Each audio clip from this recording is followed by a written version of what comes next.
Good evening. Tonight, we're doing some more solo challenge stream. So, we're starting with the Vault, and I'm thinking we're going to try it with minimum item level again, on account of, we're going to have raw intuition. So, who knows, maybe we're back to having to, like, drop equipment because it's too easy. Who knows? It was pretty hard.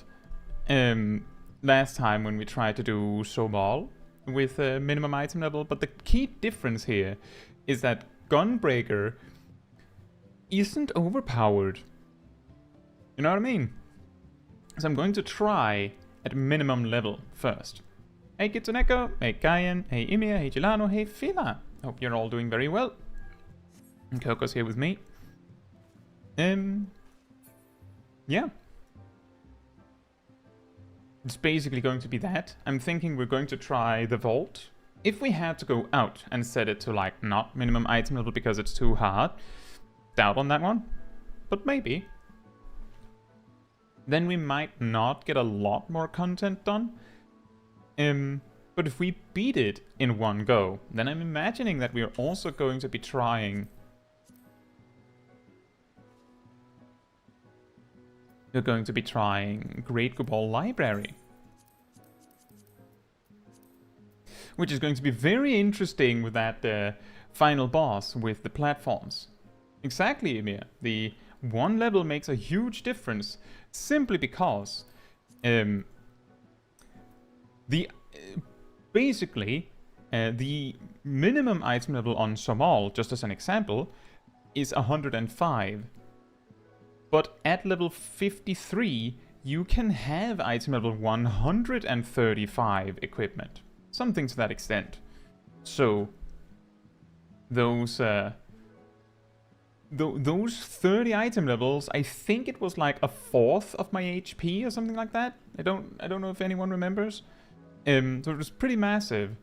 So it's going to be the same here. Here the item level is 115.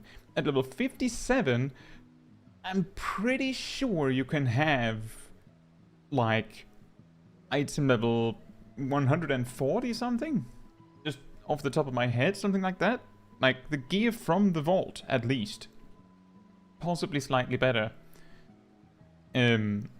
So that will still be like 30 item levels or so. So it's still going to be very different than doing it just synced. Hey Zach, I hope you're doing well. Some dungeon running class. Yay! I think we have everything. No, wait, we don't have everything. We need to equip this. Our super optimized relic weapon. I think it's still optimized at this level. Right. Let's just get right into it, right?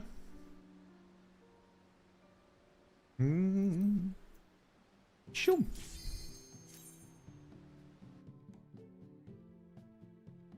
Oh, right, my portrait. Because I changed the weapon. 8,000. 8,000 HP. I feel like I've forgotten something. I'm pretty sure I haven't.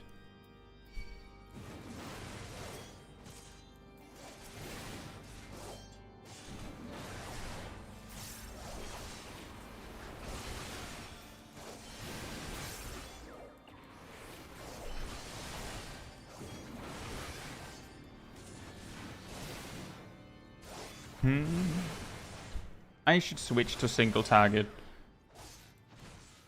So that we get some healing. Only use AoE when there's a raw intuition up. Can I greet it? I can greet it. Excellent. And then we can steal Cyclone. These mobs are strong.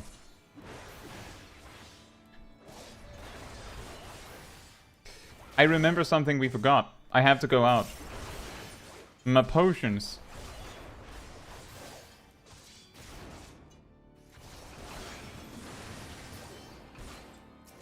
Exactly, Galactic. Warrior Solo Vault. But we'll have to go out and redo this pack because I forgot my potions. My potions! Not that I needed them, but I'm pretty sure I'm going to need them on some of the bosses. Sorry about that. Gazel says I thought it would be a Scholar solo. We'll see. The key reason why it is often Scholar and nothing else is simply because Scholar can somehow strong-arm most dungeons to just work anyway. Like, if a boss has, like, a dot that is just brutal, the Scholar can just remove it. Or just spam heal through it. But now that we have Raw Intuition, Warrior might be able to do that too. The 8,000? That means max potions. Max potions. Oh, I have a 800 of those. Anyone need a max potion? Right, let's try that again.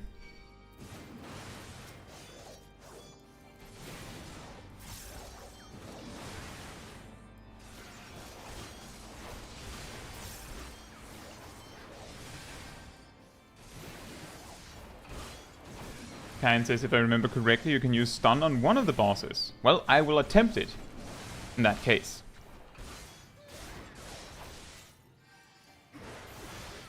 I keep forgetting to switch to single target when Raw Intuition drops.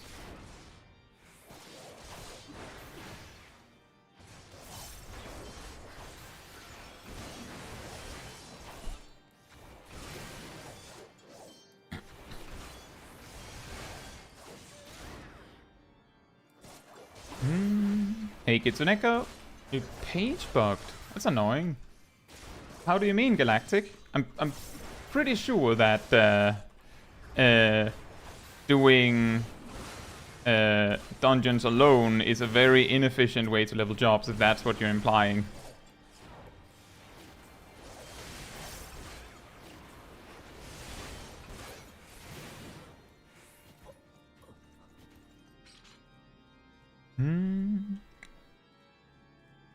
Well, it certainly seems like we need the gear. That is a really big pack, by the way.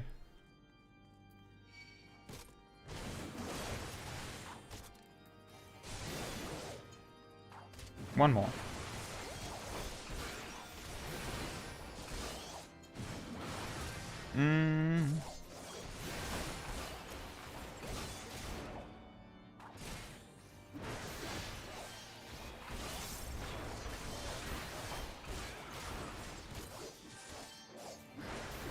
Oh boy.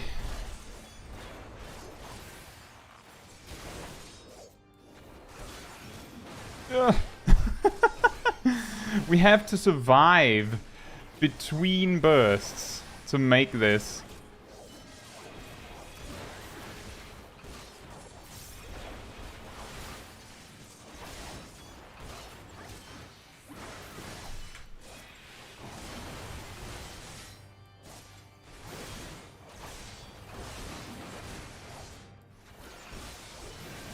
And that was home, gang. It's a really big pack, by the way, so it's not too surprising that we needed home gang for that. Very early to need home gang.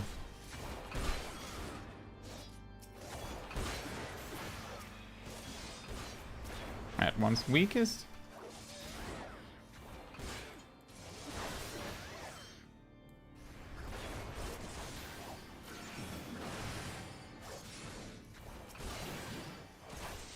And Fellcleave. And dead. So the way that the Raw Intuition works, Kitsuneko, is that if you know the healing potency on any of your attacks, like on any job that you play, like for example, like a regular cure is like 450, I believe. So Raw Intuition is 400 cure potency per target hit. Like actually every target hit. So when there's like 5 targets, I heal for 2000 potency per weapon skill used. That's really, really silly. Also, is that pack actually bigger? Are you serious?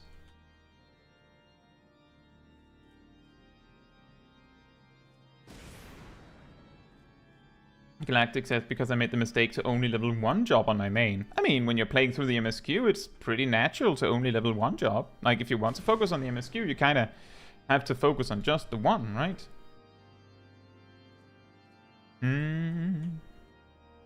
I'm waiting for some cooldowns. I'm not just standing here playing target practice.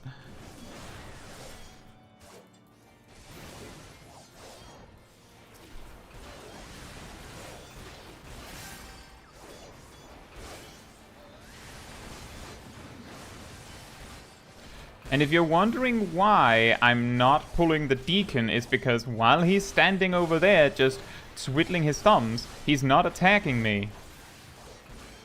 Like, he's just doing this attack repeatedly that I can easily dodge.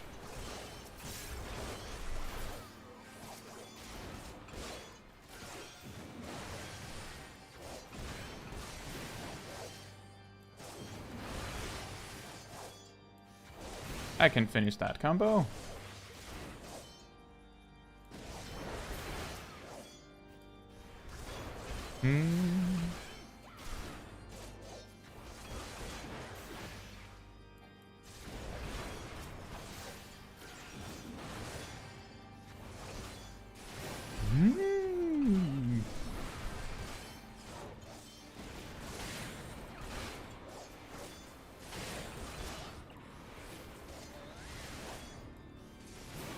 There you go.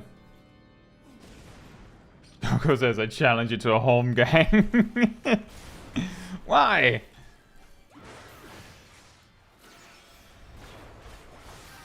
Also, hey Gambler, hope you're doing well.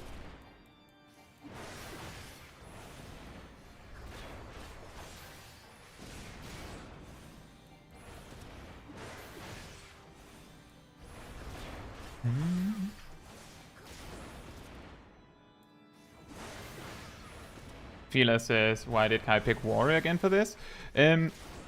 So tanks generally take way less damage from everything, like literally everything, really. And that means that the only motivation to bring Scholar is if you can't out-heal the damage you take. Like, if a tank can actually beat the healing, or the damage the enemy does with its self-healing, then a tank will usually do significantly more damage than a Scholar, or a healer in general. Because you don't have to ever stop attacking, pretty much. That's like the general idea. And there's also the part that Scholar Solo can get a little boring. So I felt like if we don't have to bring overpowered Scholar healer that just runs laps, then I'd rather not, because I feel like it's almost unfair. Whereas with Warrior, there's at least like, it feels like there's some stakes. Like, I might actually die.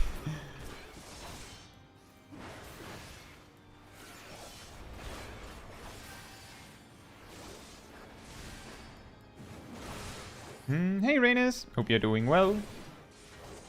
I've been doing well. Thank you. Yeah, basically, it's just that tanks are typically superior at soloing content. It's just a matter of, can you actually out-heal the enemies? And as you can see here, the answer is yes.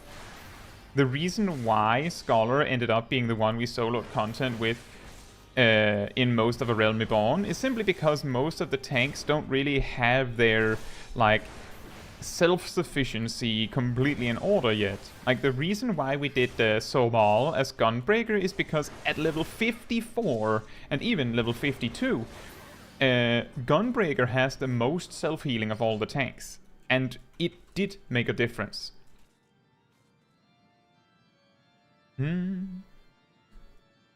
Yeah, Galactic, you could see it in like in the previous episodes of this solo stream series. You will see that most of the time, if a tank can't do something, then Scholar can. And if a tank can do something, then it's almost guaranteed that also Scholar, like, both can do it. So that's why I'm saying that it's maybe a bit unfair if I use Scholar for everything. Turns out that Sir Adelphi here does not care about my stuns.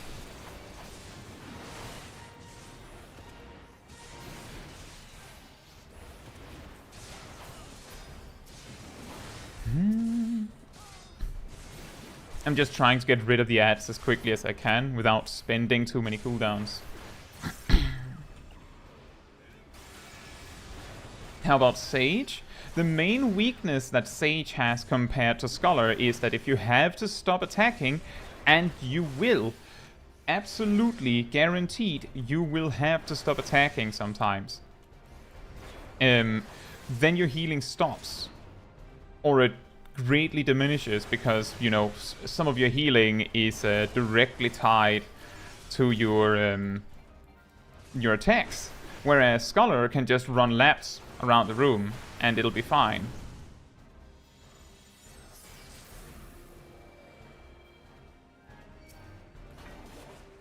Now, you might be wondering why I'm running away from this man.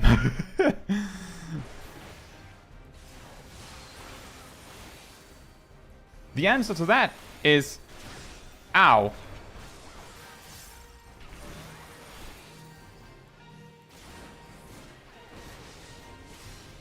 Ow. Ow. Oh, that didn't hurt that much. I feel like he's outrunning my healing.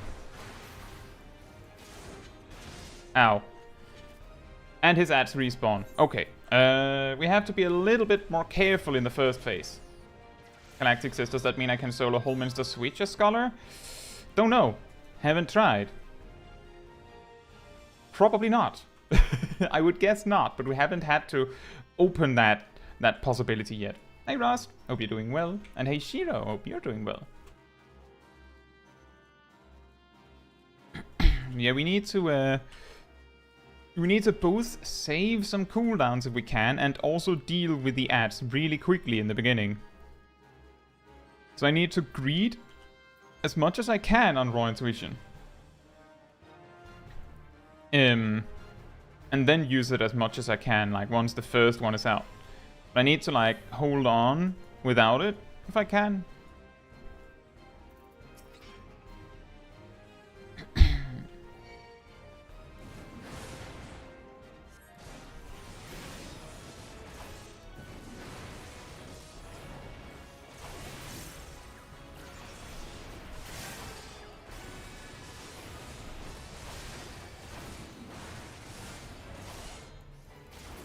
One dead.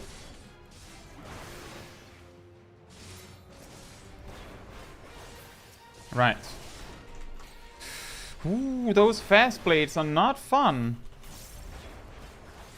I don't like those no warning mini tank busters like that. It's not fun, Sir Adelphi. Adelphi. Your blade isn't even bright. But you're immune to stuns.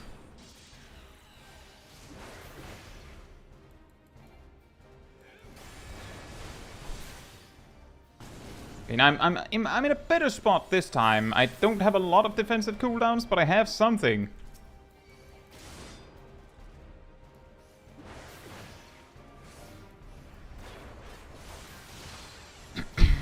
He's probably using his Royal Authority or Goring Blade kind of situation.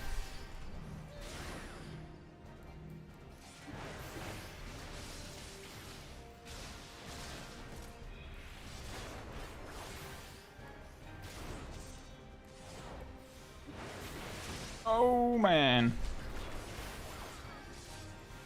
You're very strong.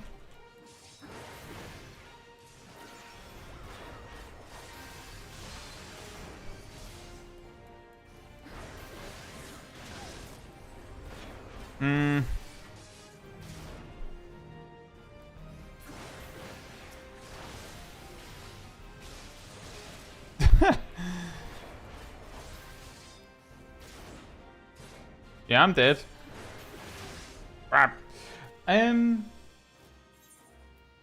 You know, better to discover that it can't be done at the first boss than the last boss. This is a similar problem as to the T-Rex last time, where I literally can't actually keep up with his damage, which was why we had to go out. So we tested, we tried. Can Warrior solo the Vault at minimum level? I would say probably not. Maybe it can be done and I'm just bad. Possible. I can't do it. I can't beat the first boss. I could beat all the trash, but not the first boss.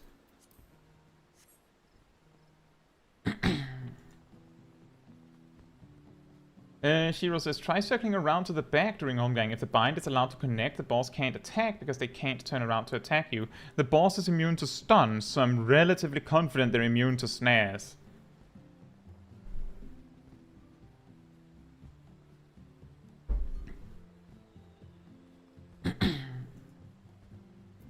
Daniel says, Final Fantasy XIV reminds me of a web novel I've been reading. The jobs of people who have Beyonders powers?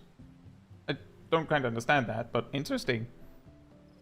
Shiro says, Holminster's mobs hit really hard. It sounds iffy to me. I mean, we've soloed Aurum Vale, including Locksmith, without cheesing it. So it might be possible. That's why I'm saying I don't know. Galactic asks, you think people going into Dawn Trail first thing they think is, can I solo this dungeon? Nope. Because you can't actually, you cannot queue alone for current content from the current expansion. I don't think they would. Yeah, if I'm completely out of options by the time the boss is at 80% HP and I'm doing everything I can to just survive, then I can't do it. Like maybe I'm forgetting something. But the sheer amount of damage that he does makes it a problem. I could do the trick where like step away in between attacks like this, which sometimes makes the boss waste time. But the thing is that Brightblade there, the way he functions is he will auto attack you and then with no warning he will use a weapon skill, like the Goring Blade animation where he spins around and does the swing, which hits for 2000 or something like that. Which means that every time I step in and in range, he will exchange blows with me and he will do like 3000 damage with the swing and the weapon skill. So that's why I'm saying I don't think I can do it. Like if I could get him to like 50%, then maybe. I can try the Holmgang thing on the next on the not minimum level attempt, Chiro. Just in case. You might be right that it works, but I'm pretty sure it wouldn't work. We have about 20% more HP. I didn't even use a food buff. That might have made a difference, but I don't think it would make enough of a difference.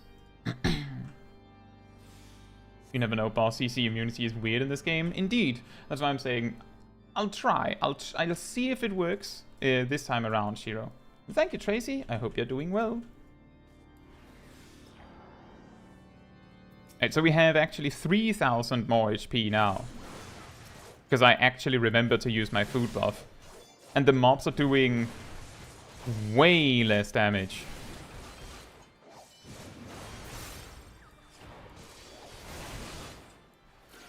Like, I'm actually pretty confident that the real difference is in the amount of defense that I get from my armor by being higher level. I also have Equilibrium, that is actually extremely massive. And just do a little one of these. Oh yeah, a full heal, thank you. Balanced. Who needs single target healing, right?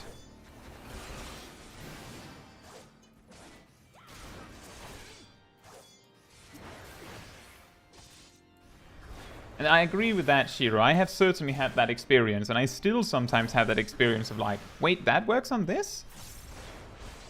So that's why I'm saying I'm willing to give it a shot.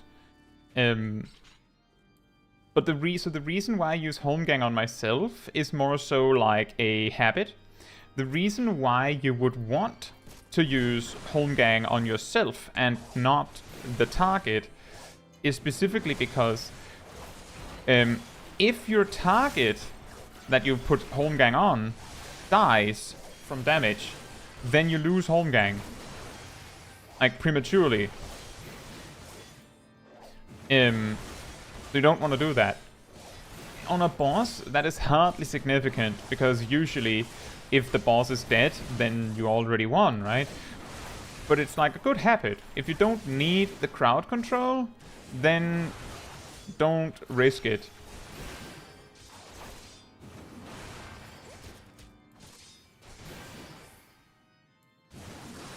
Is it worth it on 2 targets? Let's see. 220, 300, 260. Probably not, actually.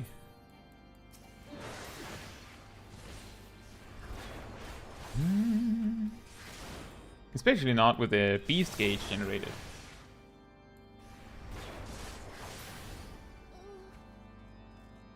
I might need it, Tracy. We just had to go out because I overestimated my power.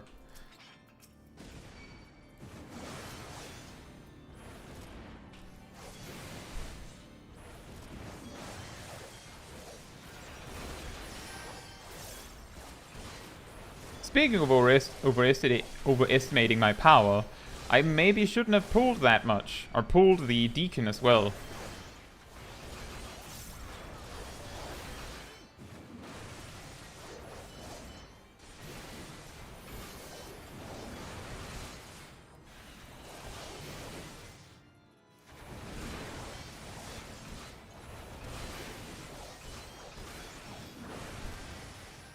Whoop. I should also use a bigger potion with all the HP I have. I'm pretty sure I should use the bigger potion.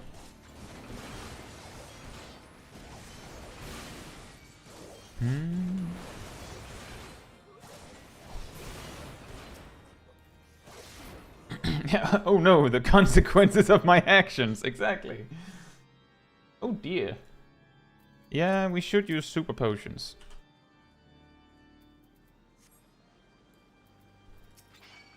If I remember correctly, the Austere is the stronger one.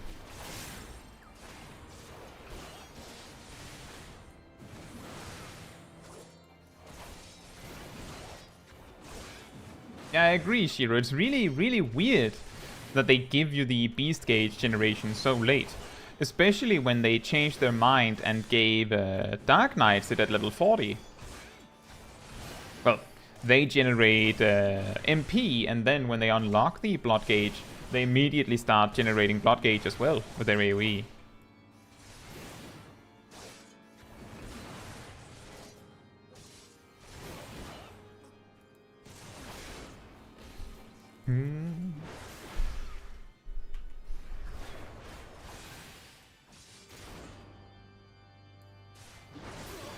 There you go. That's pretty decent speed recovery. Let me just eat some more food, just to make sure that I'm not behind on that. I'm pretty sure we can solo this dungeon. It would be weird if we can't do it with Warrior, but as I was just talking about, we can probably do it with Scholar if Warrior can't.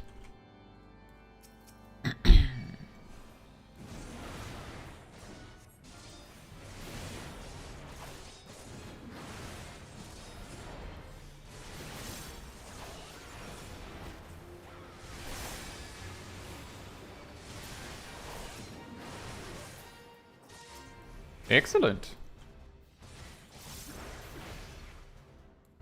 How much are you hitting for? It's about like an 1/8 or 1/9 less damage. That's pretty significant.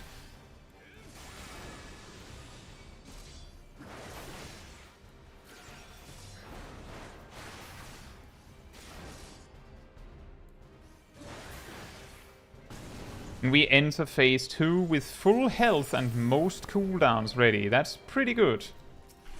You know what? Take a Fell Cleave.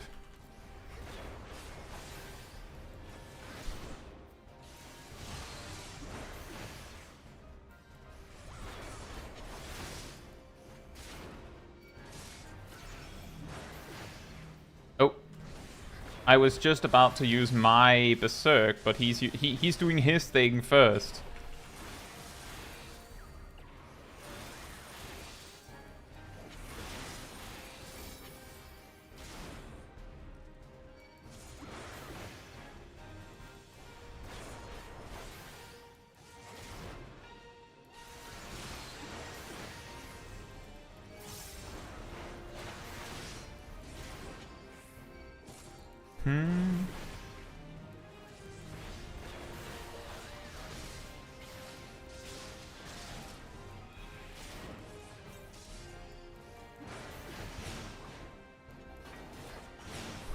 Yes, do that. That wastes a lot of time. That lets my cooldowns tick. Thank you.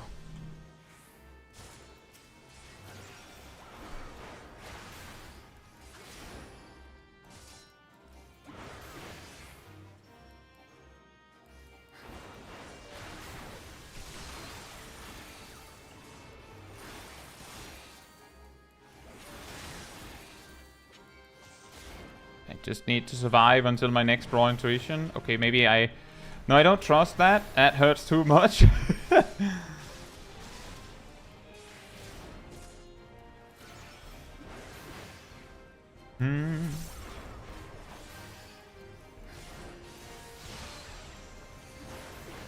I'm drawing pretty flowers with my my pathing.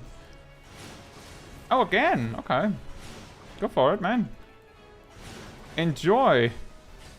Knock yourself out, as they say.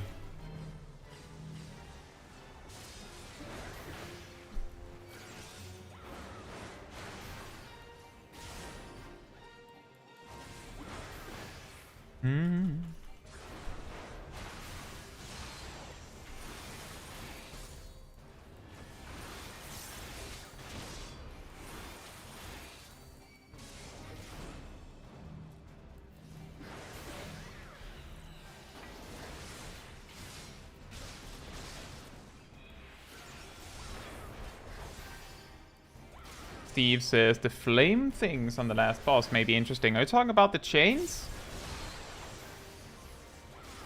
I'm pretty sure that the chains don't actually happen if there are not two targets to be for them to be placed on. And I'm pretty sure it just doesn't work.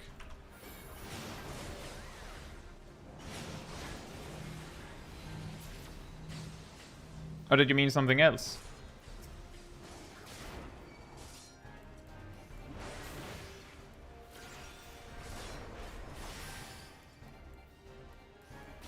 Oh yeah, true, Shiro. Has like a flower pattern, doesn't it?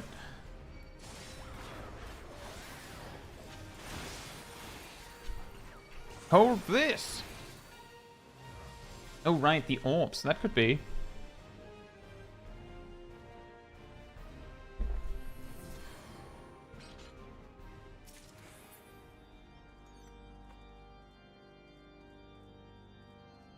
It was not trivial to beat this boss.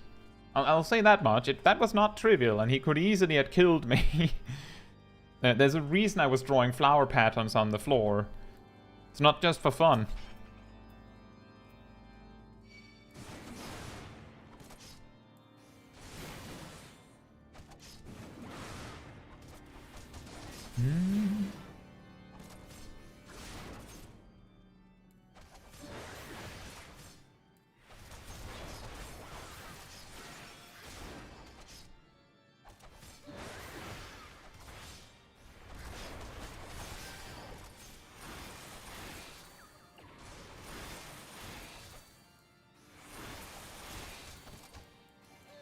Oh right, sorry, Shiro. I was so focused on surviving, so I didn't have like a home gang to like experiment with. I'm sorry. I promised that I would test it.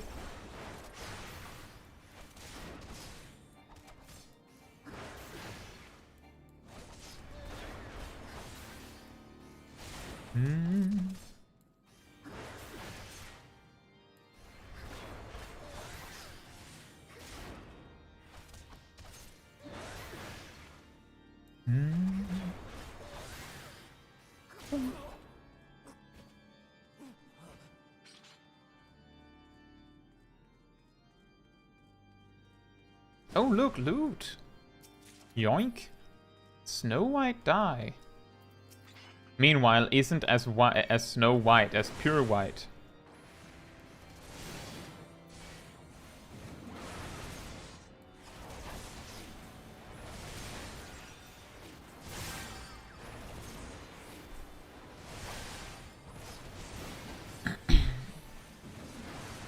If we don't need the healing from Storm's Path, then it is better to AoE on 3 targets. Despite everything, and despite the no beast gauge. Hey, One-Eyed!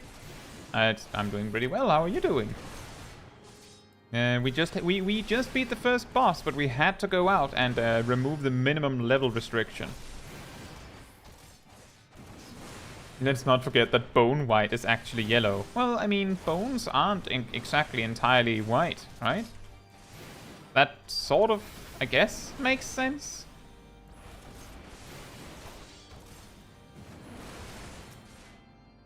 I guess?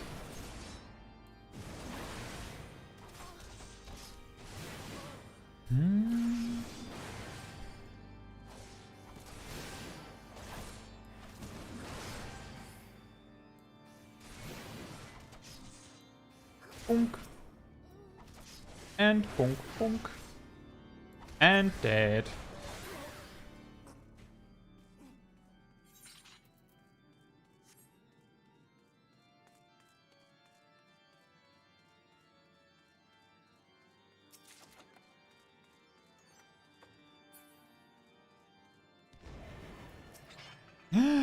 What? It's a trap! No one could have anticipated that. Can you move? Thank you. What was that?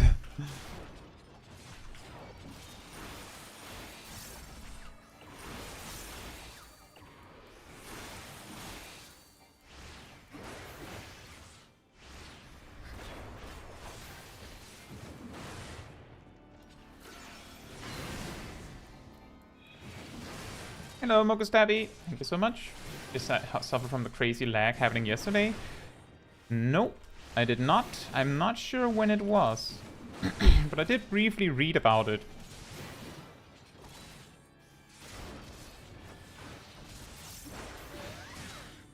Hope you're doing well as well.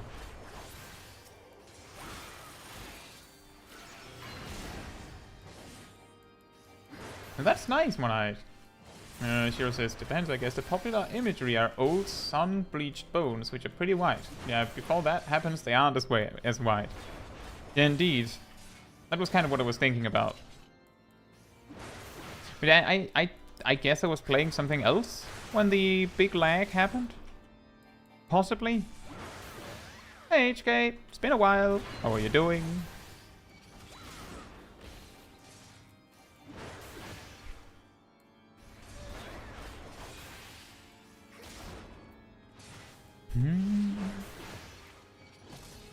And dead.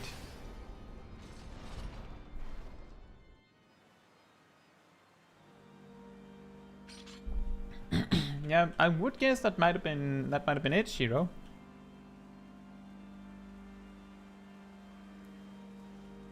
Could have been it.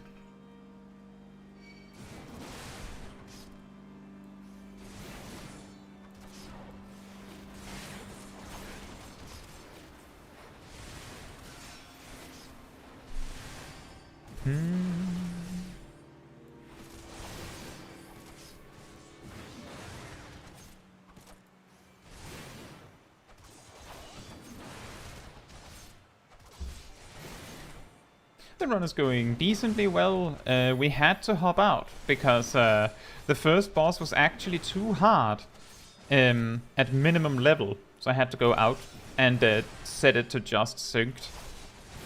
That isn't too surprising. Just switching it from minimum level to just synced gave us like 2000 extra HP. And then I remembered that, oh yeah, a food buff might help. And then now we're up at 3000 more HP. But honestly, what has helped us a lot more hasn't actually been the HP itself. It has more been that the additional defense on our gear makes all of the enemies do like a 1/9 less damage, which like, it adds up. Like every 9th time something attacks me, there's just like basically a free non-hit from them.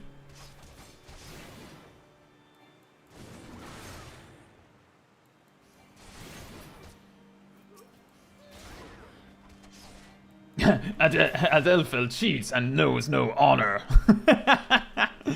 You know, Mokustabby, that makes very good sense that it would cause problems for P12S. I remember Bondi months ago, back when it was like new and, you know, world first stuff, that there was a bug with P12S Phase 2 that could like that a mechanic would just automatically be impossible to resolve correctly sometimes if you're lagged at just the wrong moment.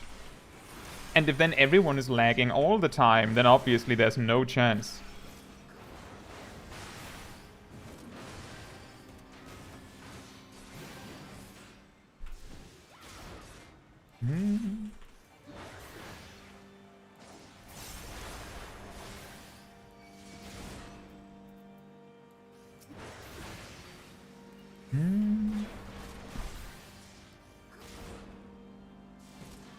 Perfect. Now we can stockpile some resources for I will not kneel to you. I have the power.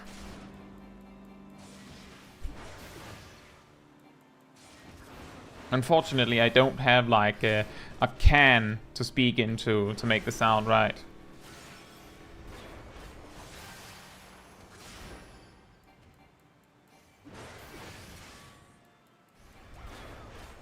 I'll cut you to pieces! With an axe. Specifically with an axe.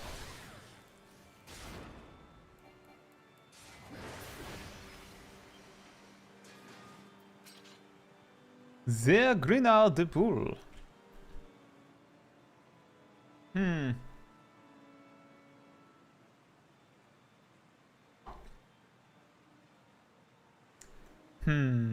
I wonder if my stun works on him in phase 1. I'll cut you to pieces. It does not.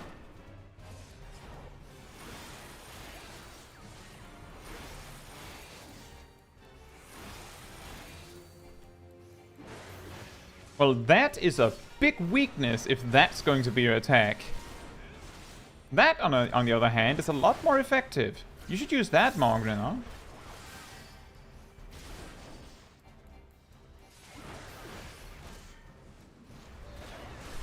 You know, Grenal, you should try this new warrior action. I've heard it's really good. It's called Raw Intuition. It's quite effective. I will not yield to you. I will not yield to you. Let me grab my can. I have the power. And his auto attacks do the same damage, by the way. He has the power to do the same damage. Wow. Actually, the power that he has is that he has a voice actor. That's his power. Ow.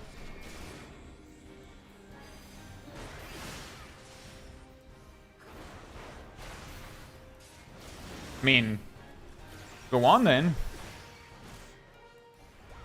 Okay, that is actually really annoying.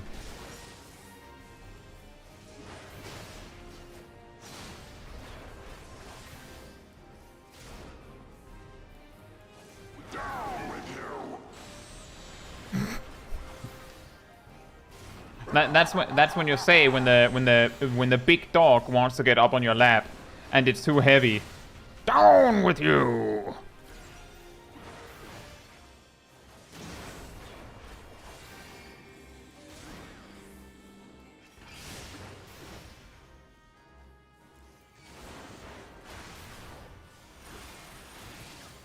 Wait, what? All of the things just disappeared. Well, that makes things easier. I was just worried that we would run out of space.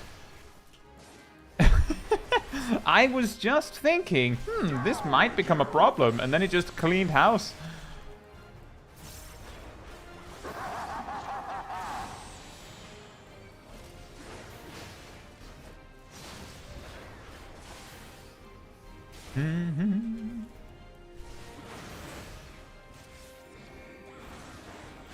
Just saying, this is way easier. I've talked about this before on these solo streams, but the worst thing a boss can do at all is a mechanic that you can dodge. Like, if you can sidestep it, that's the worst thing the boss can do, because they're literally just wasting their time.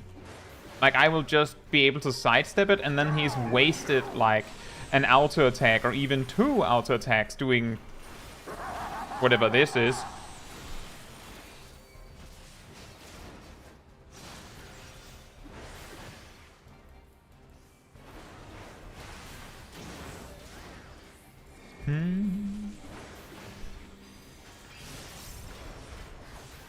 At least the untelegraphed tank buster is a frontal cone or something, so you know that at least. I guess the first boss had a frontal cone as well. Why did I step into that?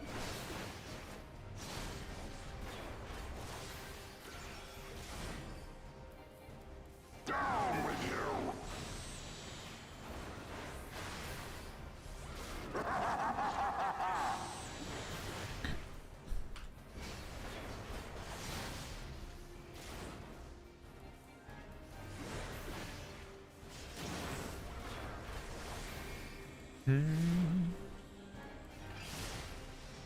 Bruh.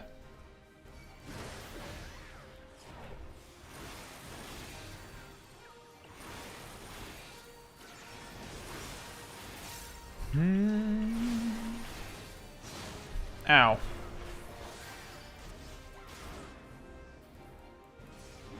Down with you. Down with you!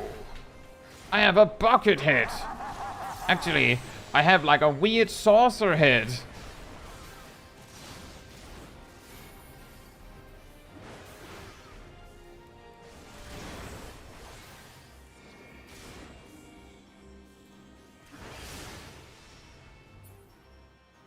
Oh, you don't have that voice acted? Fair enough.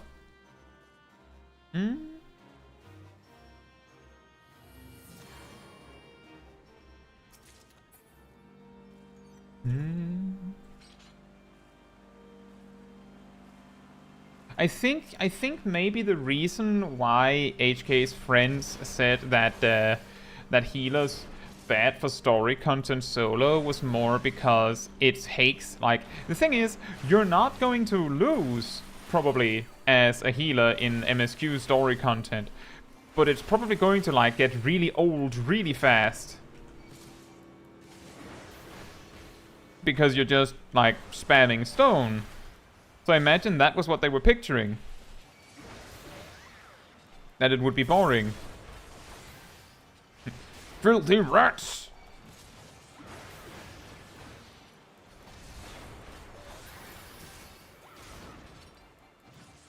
But it can be difficult to give advice to others on what they should play. I usually ask what the person likes to play or wants to do. Because that helps a lot.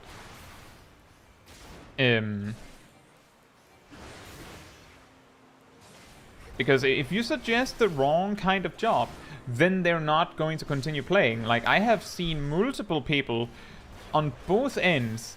I've had people that said they quit because Summoner made the game just feel extremely dull and boring.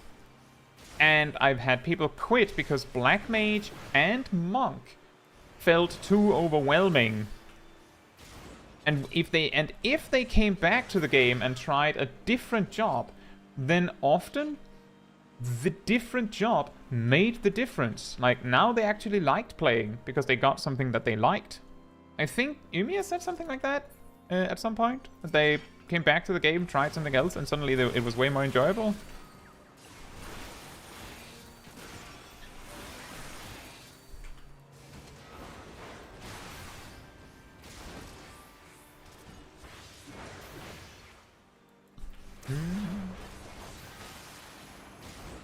Also, hey Tyler, hope you're doing well.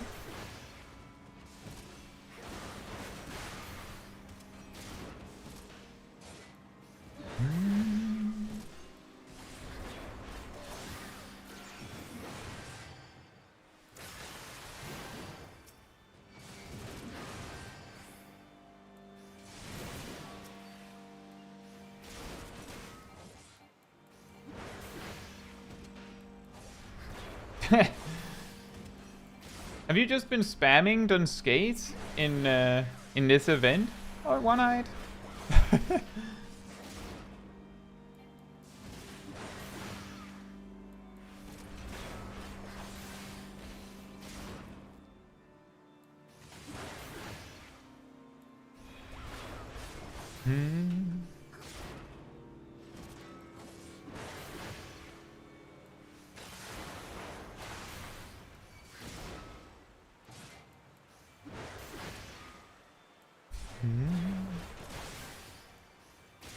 It's funny how each person approaches the game very differently.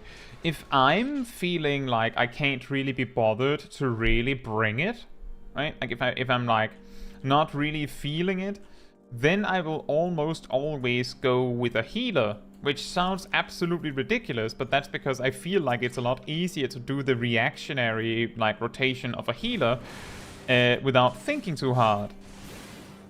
And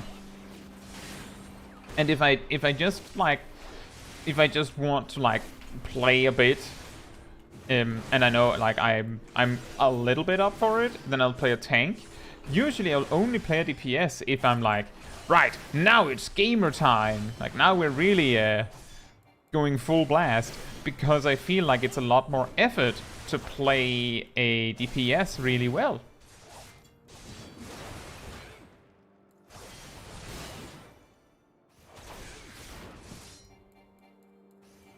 Ah, right. That was the story exactly, Yumi. And then you can see both Monk and Black Mage in Shadowbringers.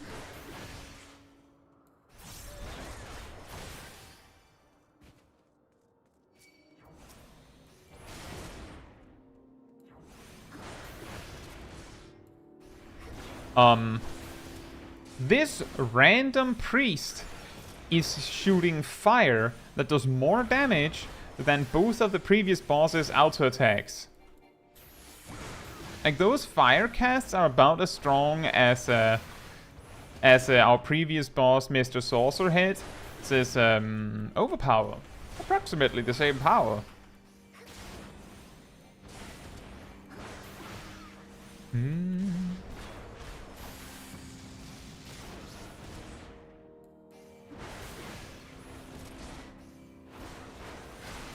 And for anyone sitting there wondering why on earth he's not using Berserk or Infuriate, I'm stockpiling for the boss fight.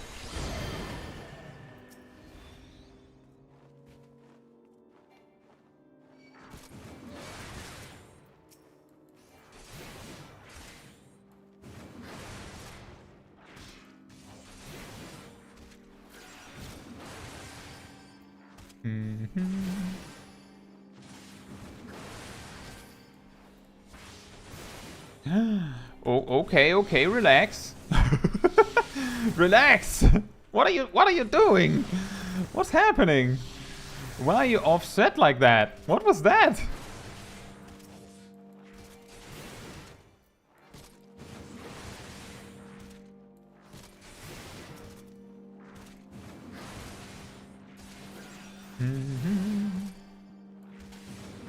Casual 5,000 heal and a casual 5,000 heal.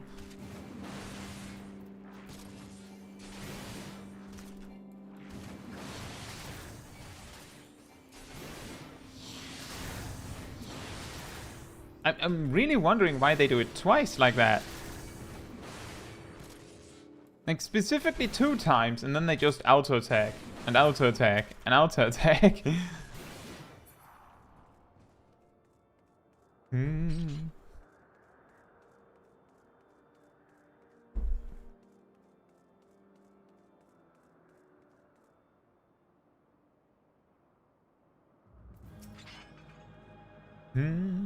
Boss time. Filthy rats. I'm a lizard. You could give me that at the very least.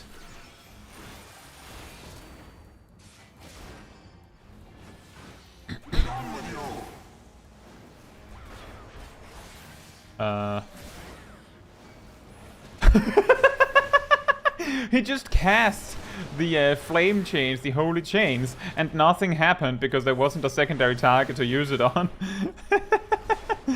Well then, that makes things easier for me. He's just wasting agility every now and then.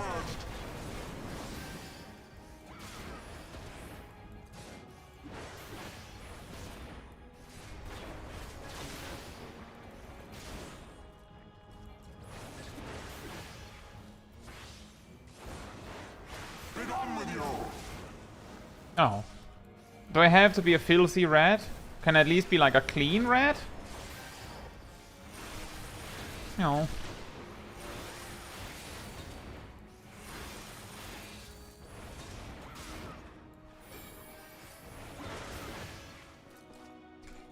I don't know, Tyler, but it wouldn't be the first or the last time that I discover that it isn't actually an Enrage or a DPS check. It's just an intermission.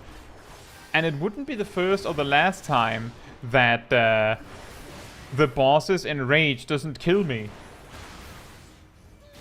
Like, if he uses the explosion and it's supposed to be like a hard Enrage, unless it has like a kill switch that just kills me through cooldowns, I will live because I have Holmgang.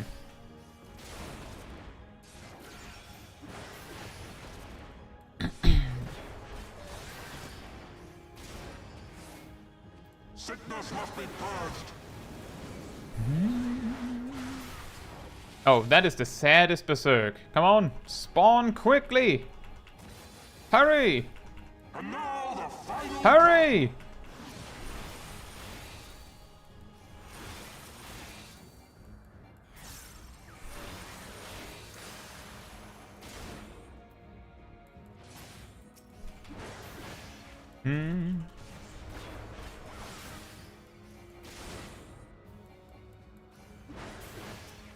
Like, there's no gauge filling or anything. So I don't know for sure.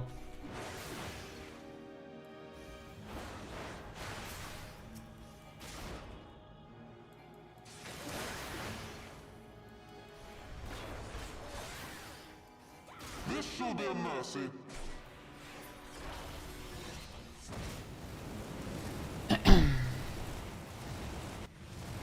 You disgusting.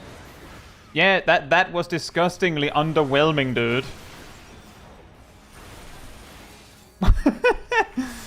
So the Enrage is that he does around Sickness must be purged. 2,000 damage, and then each remaining fire orb does around 1,000 damage each, it seems. Be done with you. Like, about that much. That is scary, but not lethal at the very least. Sickness must be purged. I should have used Thrill Battle when I still had a potion.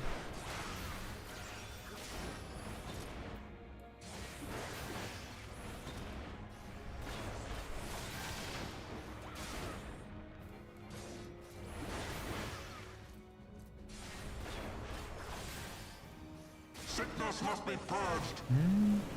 Oh, HK, I actually have a video on that specific new setting. Be done with you. It's relatively recent.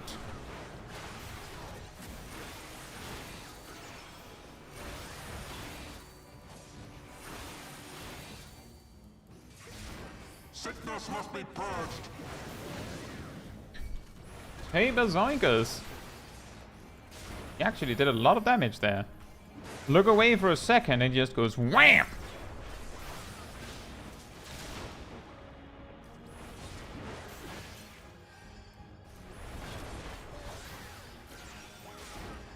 Sickness must be purged. A lot of sickness being purged right now. Be done with you. I don't wanna.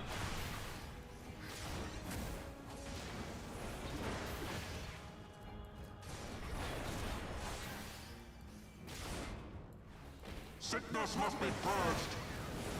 Well, wishful thinking. I tried to stun it.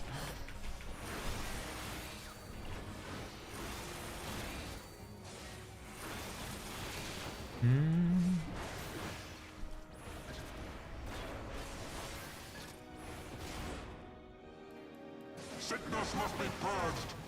So much sickness being purged here. It's like, it's incredible how much sickness is being purged. I must be getting better at this point, surely. With all this sickness you've purged.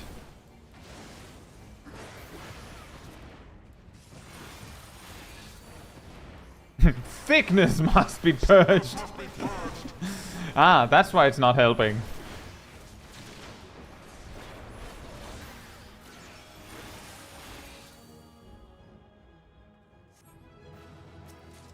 There we go. Ooh. 2 songs. He skewered you! Woohoo! He did it!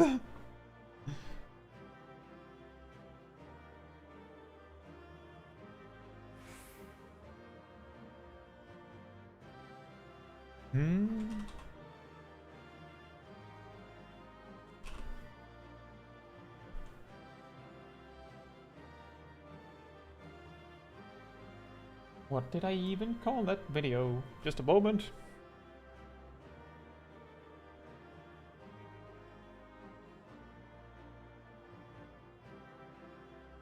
Guy was subject to so much thickness purging they turned into small guy. Just go in an aura, come out a Lalafell.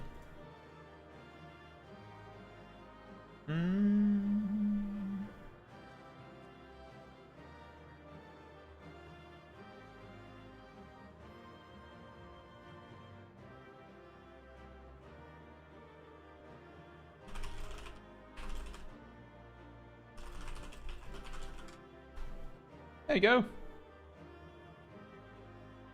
Wait, Frosty, thank you.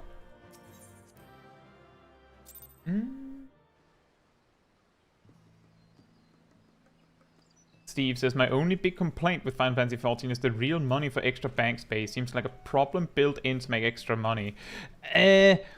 I think that it is relatively reasonable that they, like, I don't really care that they make that restriction or that requirement, because you get this space, all of this space, all of this space, and 2 entire retainers. Like, unless you're stockpiling every single item in the game that you find, I don't see why you would need more than 2 retainers. Like, just, like, clean your inventory every now and then and you'll be fine.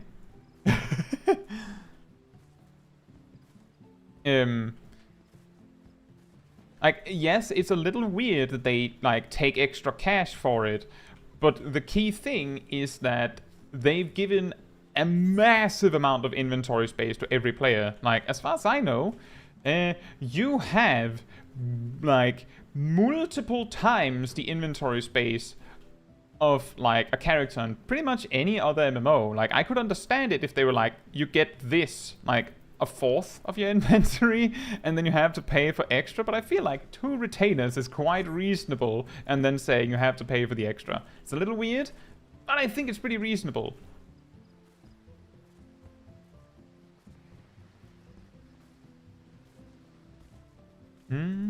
Alright, Tracy, I hope you enjoy dinner. Not everyone is Sip. Exactly. I think.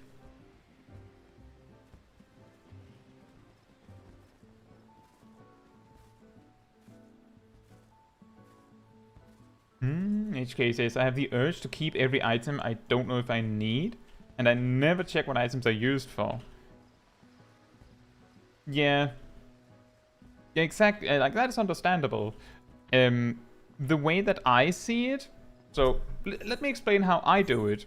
You can see I have materia because I use them. I have food. I have some, like, random stuff that I'm regularly picking up. Like, I have that on my person. And I have, like, some random stuff here. But, like, this is, like, my retainer where I'm carrying a lot of stuff that it's just annoying to pick up again. So, if I can just walk up to the market board and buy an item, then I'll go, do I need this? No. And then I'll just get rid of it. Or I'll say yes, and I'll keep it. But something like a random totem, I'll stockpile those. I also have random gear here, but see, the reason why all of this gear is collected here is because I can't actually desynth it yet. So I'll get rid of it when I can. But that's the kind of logic that I go with. I understand that it's nice to have, like, infinite inventory space, but I do actually recall there was an emergency patch that happened when So they doubled the amount of space in your glamour chest. I believe to 800 items. Is that right? Also, he gets an echo. I believe it was to 800 items. And someone who actually had the maximum amount of retainers with items on all slots on every retainer and items for sale, I believe, on every slot on all of the retainers, and every inventory space on his inventory, and every slot everywhere was completely full. And he actually ran into an issue where when he used search, the game crashed. Because it went overflow. Steve says, WoW lets you buy bank space with in-game gold. WoW gives you a fraction of the bank space up front, and then has you pay in-game money to reach a fraction of the bank space that you get in Final Fantasy XIV. Something to that effect. How many bank tabs? It's 7 bank tabs, if I remember correctly, in World of Warcraft.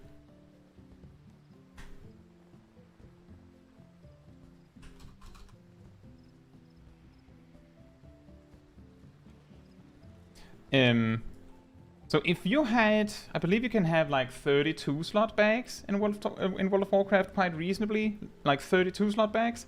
You have 7 of those. You have 7 of those, and then you have 4 equipped on your character.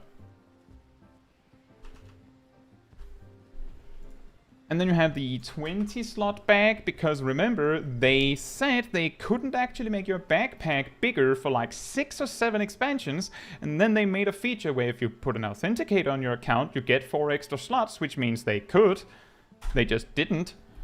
If you have 11 of those, I can't remember how much bank space you have by default on like in an account, but if you had all of that, you would have 372 slots, like 372 item slots. Let's see here.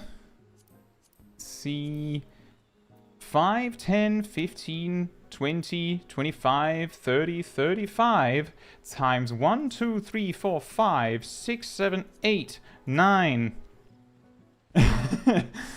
And here's even more than that. And here's even more than that. Like, just your armory chest is more than all of the space you get in World of Warcraft on one character. That's just the armory chest. And then you get all of this space, and 2 retainers on top. Offhand doesn't... Okay, fine, we don't count the offhand. 1, 2, 3, 4, 5, 6, 7, 8, 9, 10, and these 2 have more space.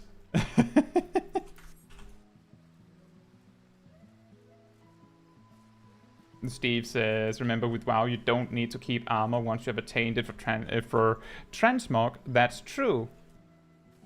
That is true.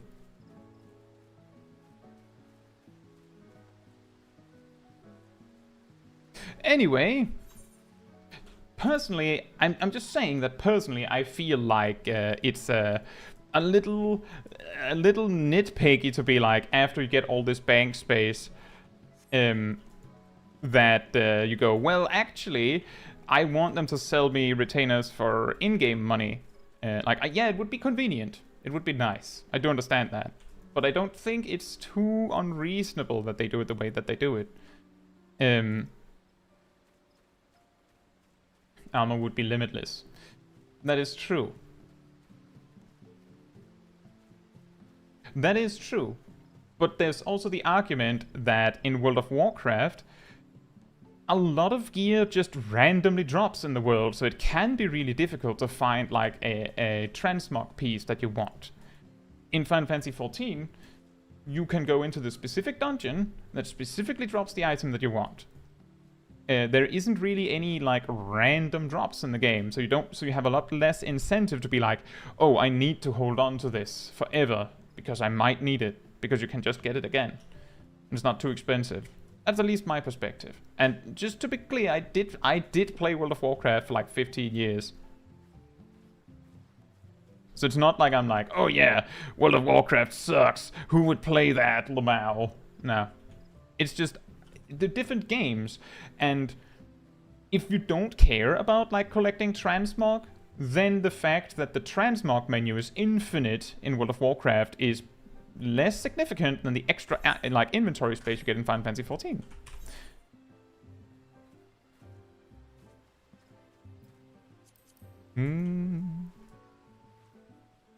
Jag säger Gassel. Mer certified rich. I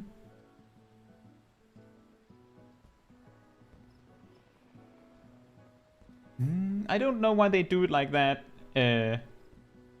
Either one-eyed.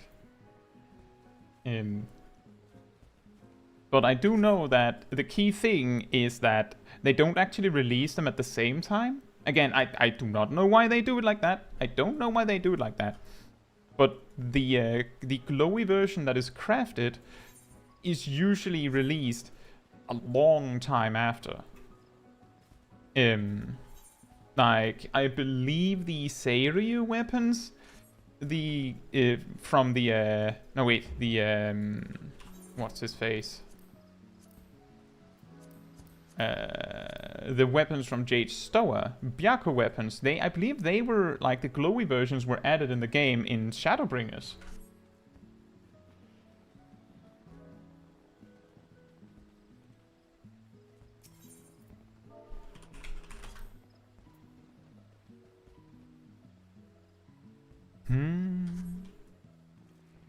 But I don't know why they do it like that. There's a lot of things. There's a lot of things in Final Fantasy XIV that are really weird. I will say that. Like, yeah, it's really weird. But I think it's like sometimes it makes sense. Like, if they only had the glowy version of weapons, like just the glowy weapons, and they dropped from the boss, that would be fine. I believe the argument for making the glowy version is that they give you the regular version from the boss, and then a while later they give crafters something to do. Because often when there's like two versions of gear like this, it's often to do with crafters need something as well. Like, I've seen people complain that when a new raid is released, there's a lockout on the normal version, so that you can only collect so many of these tokens. That is mildly inconvenient and annoying, yes. But that keeps the content relevant for longer. Instead of you just running yourself ragged, spamming the dungeon, like the raid encounters until you hate them, you only have to do them once every week. And the double benefit of this is that means that crafted gear is relevant for more people for longer, which means that the crafters have a purpose in the game. Because that is actually the problem in World of Warcraft. The reason why crafters are relatively insignificant in World of Warcraft is because they can't make very much like raid significant gear, and most of the items they can make are really simple to make. So very few people are needed. So most crafters don't have anything to do. So what I'm saying is that I don't know exactly how Final Fantasy XIV is doing it, but it seems like they've done something where the ecosystem of the game keeps crafters and gatherers relevant.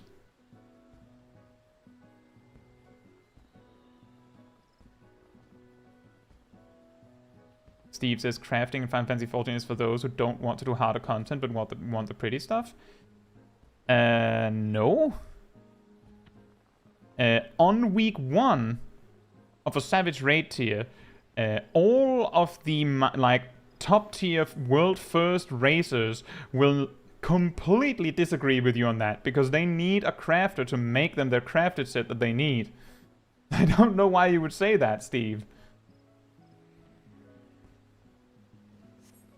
Anyway, let's do Great Gubal Library. Synced. So, I think we're doing it synced for 2 reasons. The first reason is that well, there's this 30 item level difference. The second reason is I'm pretty confident that the final boss is going to be a nightmare, even without the minimum level. And we saw how big of a mega difference it made in the previous one. And also Decimate made. Decimate made.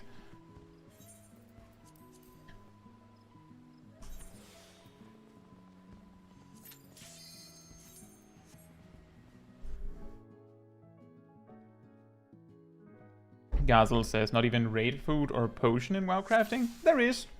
There's like elixirs where you chug one and then you have, I believe, 2 hours of the buff. And food buffs, you can make like an item that basically just puts down like a feast that everyone can eat from. So just one person actually needs to be like a chef or a cook to make it. And I believe guilds can also or alchemists can make like a stack that just produces the correct flask for you. So only one person has to bring potions, and only one flasks notably, and only one person has to bring food. Now the key difference here is that, just to be clear, in World of Warcraft you have a food buff, like the meal benefits food buff. It's called well fed in World of Warcraft, and then you have a potion buff that is called a flask, which is just like a permanent buff, just like a food buff. And then you have potions. If you've ever heard me call tinctures burst potions, that's because in World of Warcraft they're just called potions, and they last like a very short amount of time and give a massive damage bonus, exactly like tinctures, and they have a cooldown exactly like tinctures. And those you would actually have to bring yourself, if I remember correctly. They might have changed that, but back when I played WoW, it was like those were the things you actually had to bring yourself at the very least.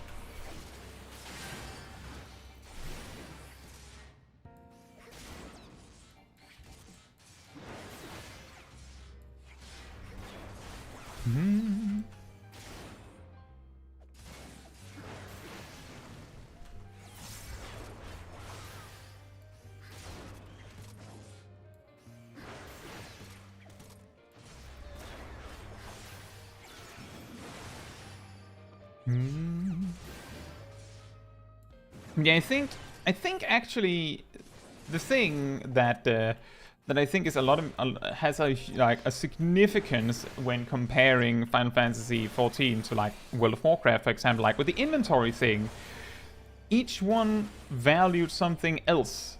In World of Warcraft, you can just collect every single piece of transmog that you want forever and ever. In Final Fantasy XIV, you kind of have to choose. But then again, your inventory space is significantly bigger.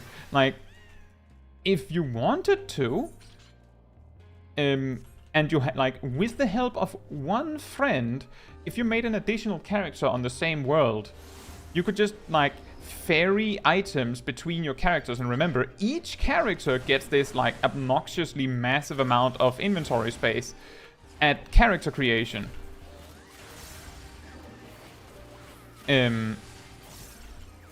Well, almost at character creation, but you could absolutely, if you needed it, you could absolutely just have a mule that just holds stuff for you. You could do that. Might not be it might be very inconvenient if you don't have a friend on hand to help you with the transfer, but you could do that if you feel like it's too expensive to buy extra retainers.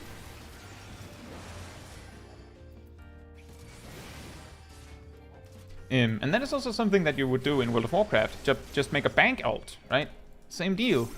Just because you can just mail things, it would be slightly easier, I suppose. I don't know how to read your name. It's called Cyrillic, right?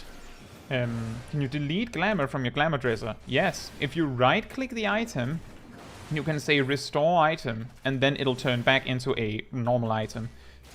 So you can take it out. sometimes that's helpful, because if you dye an item, well, back in the day you had to like have the item in your inventory to actually dye it. You don't have to do that anymore. But it might be convenient if you actually... Let's say I wanted to make a glamour with this chest piece, but I'm also using it. So I could shove that chest piece in my glamour dresser, make a glamour plate with the chest piece, and then take the chest piece out, and the glamour plate would still be valid, if I remember correctly. And then you can both have a glamour plate with the item while simultaneously using the item, if you want to do that.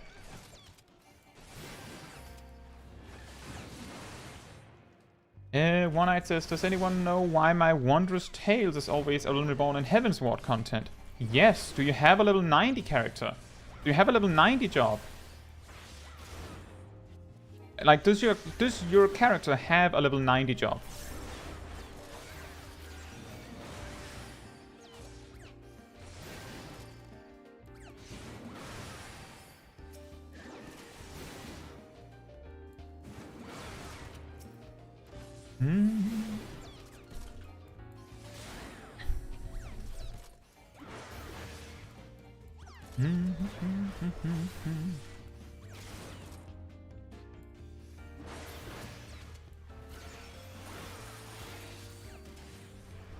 Oh boy, I just remembered what the first boss is. Ugh. So the reason I'm asking One-Eyed is because, as far as I know, Wondrous Tales, the way that it works is that if you have a level 90 job, or well, if you don't have a level 90 job, I should say, then it will only offer you basically content that is on the free trial. I don't know if they're going to change that when the when like in 6.5 when they increase the free trial to also cover Stormblood. But if they don't, then that might be the reason. When you have a level 90 job on your account or on your character, then it'll offer you anything. And that is that can be problematic, because if you haven't completed the MSQ, then it will always still put a Wondrous Tales task of doing a level 90 dungeon. Like, that one is guaranteed. I talked about that in my recent video on Wondrous Tales. Like, specifically the level 90 dungeon is a 100% chance, always on the list, if you qualify.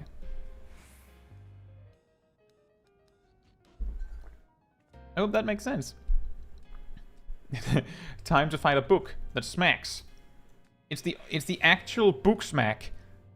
It's the living manifestation of the book smack.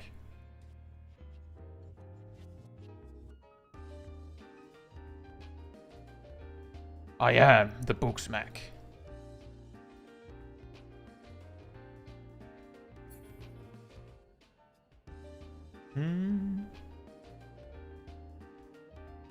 One-Eyed says I finished Shadowbringers though. So the weird thing, with Wondrous Tales is that it only has, the only thing it looks for is, do you have a level 90 job? And if you don't, then apparently it's a Realm Reborn and Heavensward only. If you do, then it's anything goes. You could have completed only you would have completed only Stormblood. If you've power leveled a job to 90, then it might still suggest to you that you have to do Hades Extreme or something as one of your tasks, even though you don't even know who that is.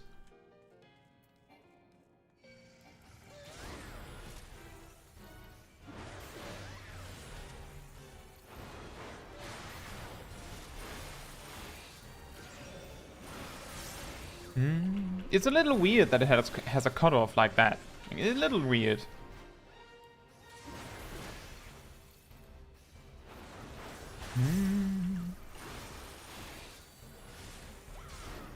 And I think I discovered the specific cutoff point when someone explained it to me in the comments of the video that I made on the subject. Because I couldn't exactly find the precise cutoff point, like when it was.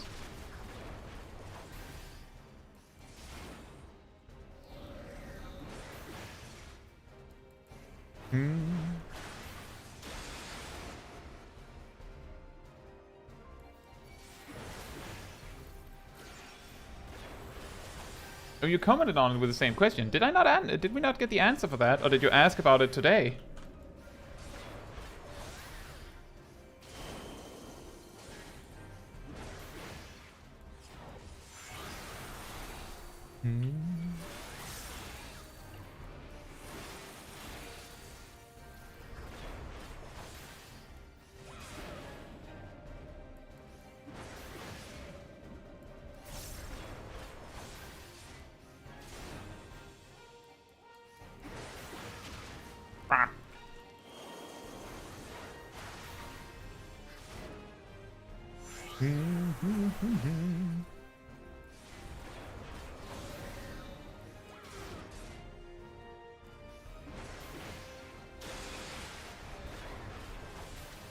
Whoops.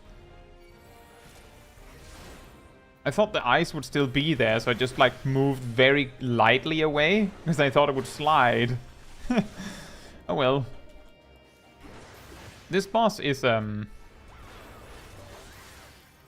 weak. Very weak. It's a weak boy.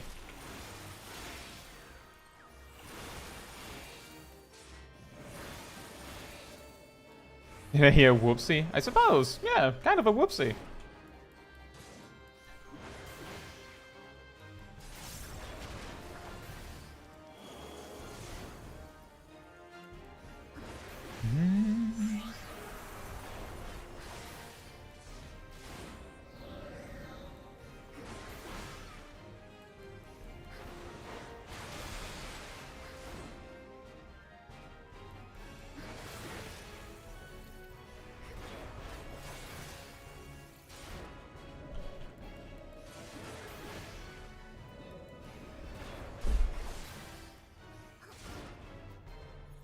I feel like the ads before this boss were harder.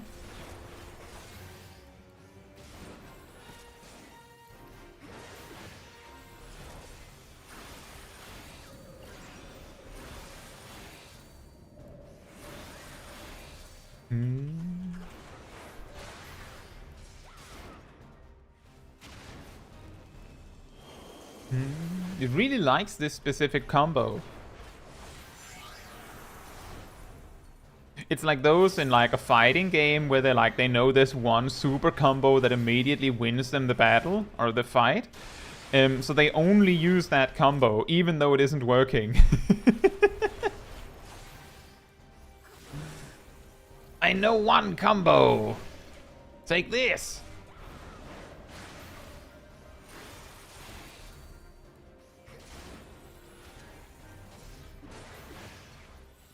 No worries, One-Eyed.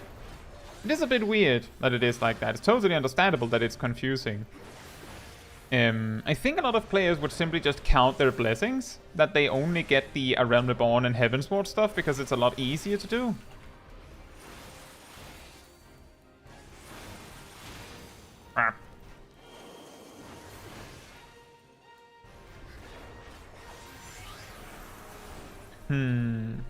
Regarding your question, your thing, the thing you mentioned, Kitsuneko, I'm guessing that the person just assumed that you didn't know because you're a Sprout.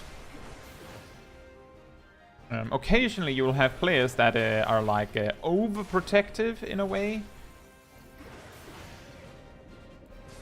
Like they'll like try to carry you like on your hands and feet at the same time because the Sprout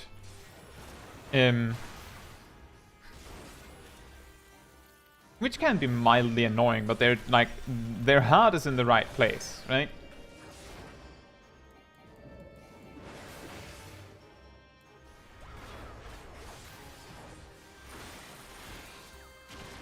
Bruh.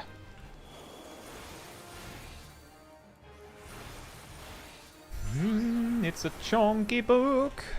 Chunky book. I mean, yeah, it is. It's really big. It's a big book.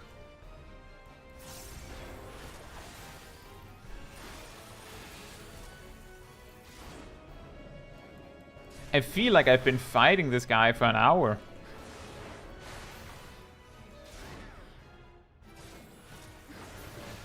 There you go. Which way was I going? Forward. Excellent. Excuse me? They should really make it die in a way where it doesn't just like poof while you can walk through it. It's a little weird. Imagine smacking someone with that book. It better do bonus damage.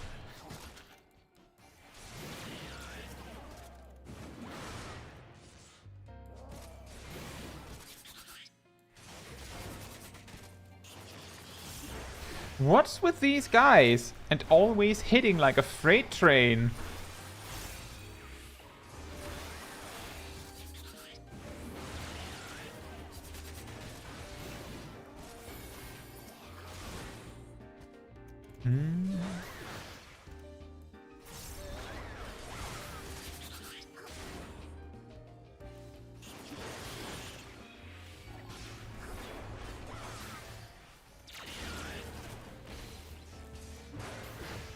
Did he just tell me to go F myself?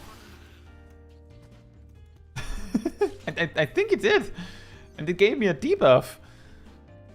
Can I do that?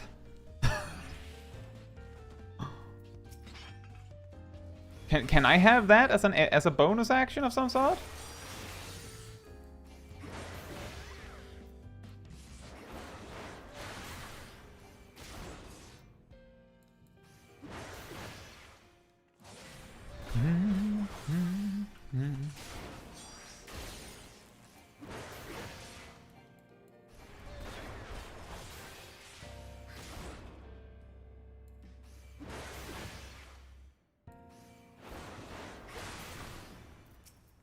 I feel like I forgot to finish a thought that I was talking about earlier regarding like comparing Final Fantasy XIV with World of Warcraft. The thing that I wanted to say with that is that both of them have like upsides and downsides in all sorts of different ways, and you win some, you lose some, and I feel like there's a point to be made about not losing out on good for perfect. Like, both games are doing their best. Well, sometimes. Sometimes they're doing their best. Both of them. But nothing's perfect.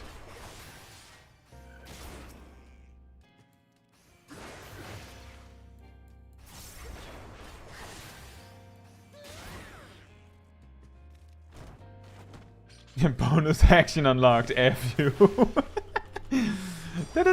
It's an ability.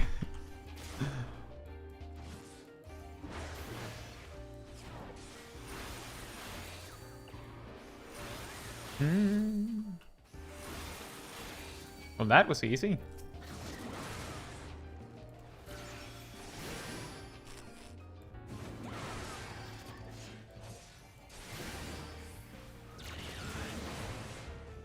He called me an idiot. Now I'm sad. Fun fact, you can soothe other players with this debuff to remove it. You cannot remove it. You cannot remove it with Isuna, but if you do, I believe it's /soothe on someone else, with the debuff, if you're within a certain range of them, it'll just cancel the debuff, because you help them not be sad anymore.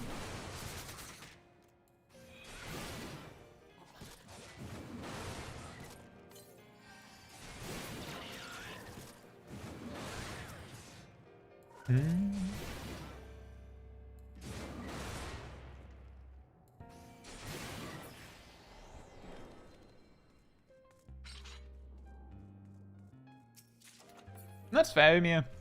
So each their own preference. I mostly I prefer playing Final Fantasy XIV specifically because it's just a lot less grinding to just be stay relevant in the game, to just be able to have fun. It's a lot less intense. You can play other games and still be fine. And then because of that, it feels a lot more inclusive as well, because everyone can participate in most content. But I can absolutely see the appeal of World of Warcraft also. Fatman says, how is it that literally 2 trash mobs hit harder than 1 big possessed book? I don't know why the weird imp-looking things are always so ridiculously powerful. You see them in the open world and they have like a mini tank buster just on the side because it's funny. You find them in a dungeon, they have like a ridiculously evil debuff that you just don't want. Whether it's a slow or a damage, like a damage up, or whatever it is, it's just evil. I don't know why they've decided that these are the real Tonberries.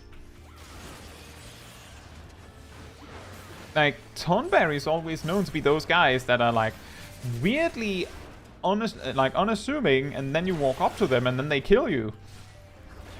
In Final Fantasy XIV, they decided that this is the Tonberry.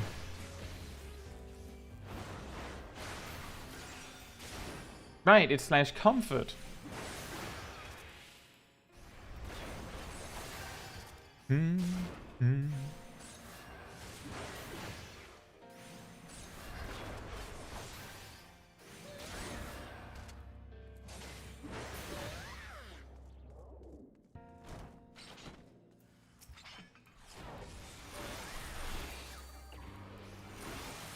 Oh, it has level 5 death. That will actually kill me. Not gonna risk that.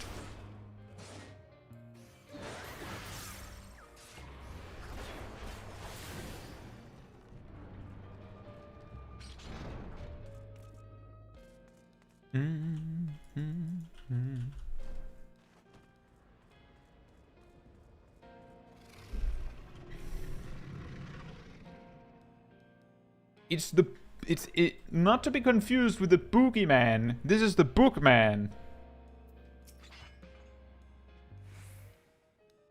They saved a letter or 2.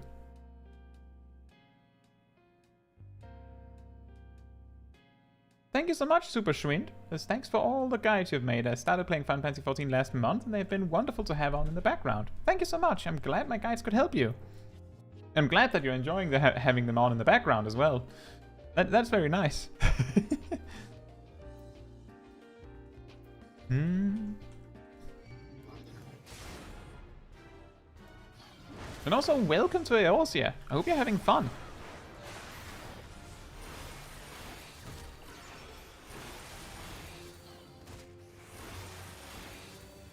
I don't remember if this hurts more if you're close. Doesn't seem like it. He missed. Didn't miss that time.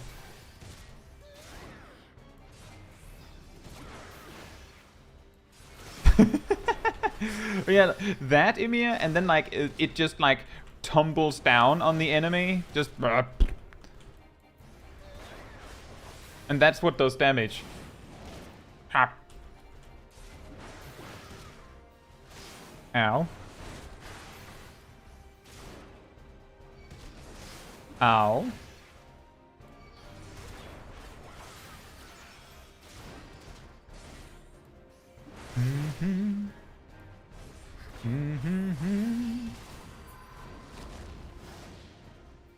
New Blue Mage ability. You know, actually, Blue Mages have an attack where you just like summon like tatami mats that just drop on the enemy. Like I think like you just summon them and then flip them or something weird like that. Kind of comparable, isn't it?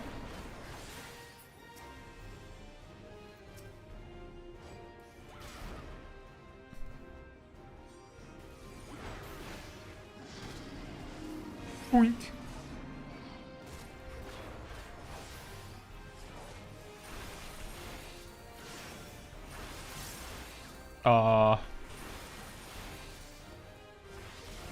Exactly 1 potency of damage, but have like an extremely strong knockback.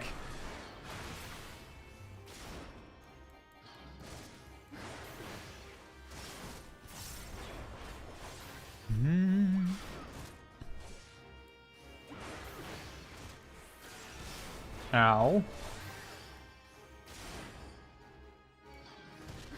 You're a strong boy, Mr. Biblos. A very strong boy. Now, you would be stronger if you didn't waste your time setting up these weird shenanigans. Ow. Like, genuinely, this boss would be a lot scarier if he just stood there and just swung at me with no other mechanic and just used that page tear thing on cooldown. Like, if that was the only thing he did, he would actually be a lot scarier.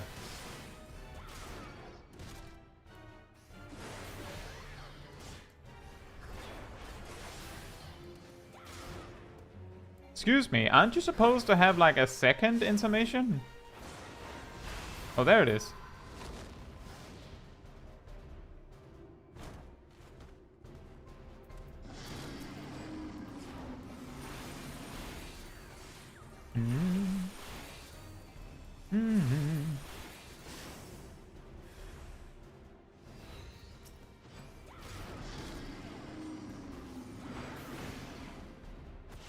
Oink.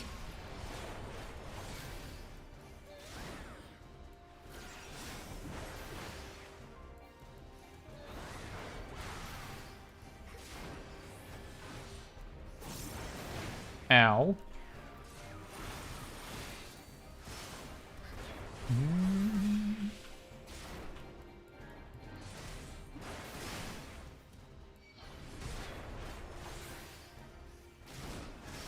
Ow. Well, unless he suddenly has like a surprise thing up his sleeve, this is the end.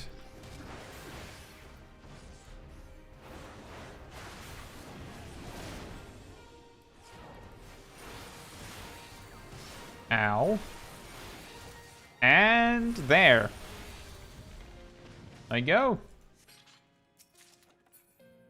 Yeah, I'm pretty sure, let's see. It is Tatami Gaishi. Just like summon tatami mats and just flip them and stun everyone in front of you with it. It's not that good because, like, diminishing returns and all that. Well, that's annoying.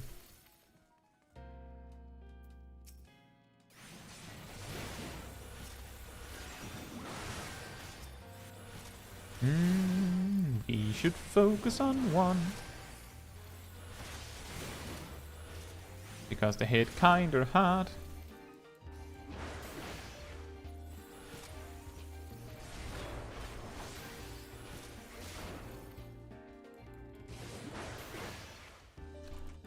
Line of sight.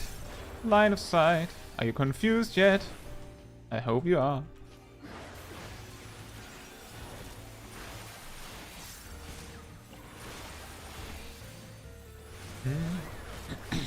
One-eyed says, do you have a main you prefer? Right now, I play Paladin, Sage, and Samurai quite a lot.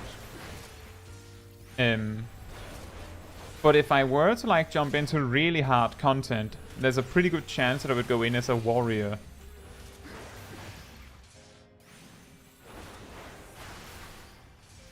So like warrior, paladin, sage, and samurai is like the jobs that I play.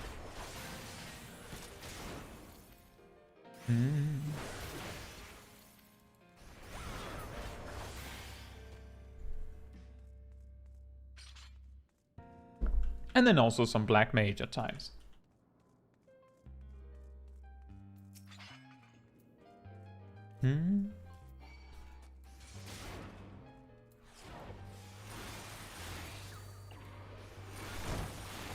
Void Call! I summon 2 books! Wow! Frightening! It's a bird! It's a plane! It's a pair of books with demons in them!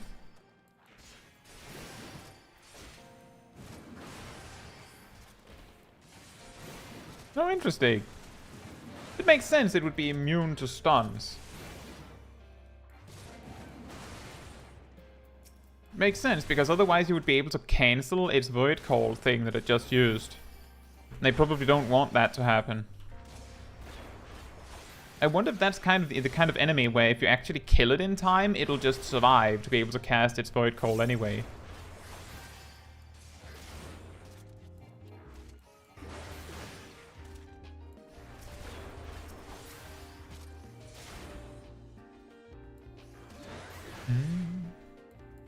Exactly, it's in Final Fantasy XIV, because there's a ton of content that you can play that doesn't actually rely on you having gear, there's a far smaller incentive to like force you to do hard content. If you don't want to do hard content, you don't have to.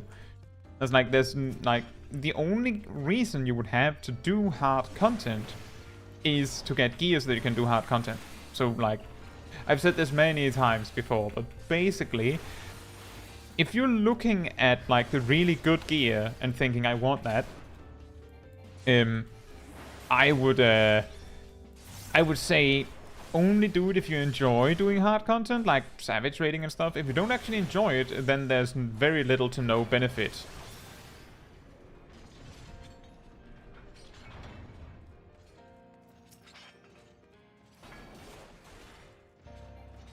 I'd rather just fight this chunky boy, just to be sure.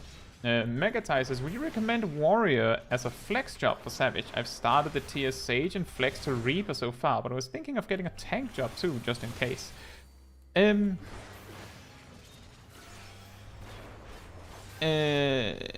Warrior is a fine flex job, I suppose. Like, I would recommend for flex jobs, in that sense, it should be a job that is relatively easy, like, not too complex to master.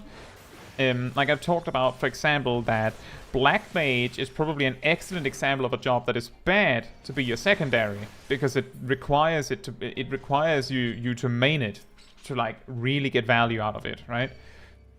And Warrior is one of the easier tanks. I would say some might actually say that Warrior is the easiest tank. So that would automatically make it a really good flex job by that logic. It depends on what you want in a tank.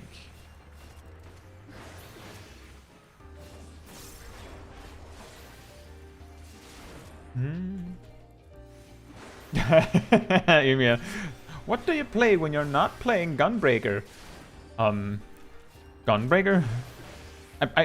When I'm not playing Gunbreaker, I play Gunbreaker with like a paper mache gunblade, but it's still a gunblade.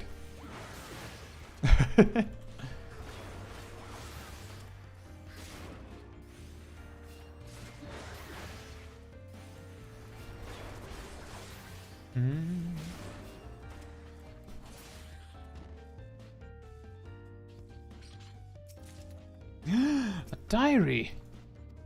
Wow, fascinating. How hard would you say to gear up for minimum itemable savages in Endwalker? I currently play through minimum itemable A Realm Reborn and Heavensward content. I don't know. That depends on like how much prep you do for your like minimum itemable groups, I suppose. It silenced me!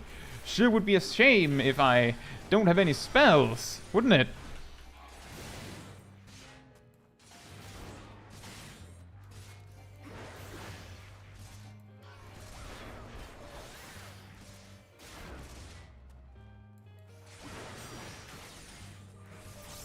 But I think because Endwalker's current, it can be complicated to measure how difficult it is to gear up for minimum item level, because, I mean, if you're going through a Realm Reborn and Heavensward at minimum item level right now, then it might take months before you get to Endwalker, and if that's the case, then Dawn Trail might be out by the time you have to deal with this possibility, and that might make things a lot easier.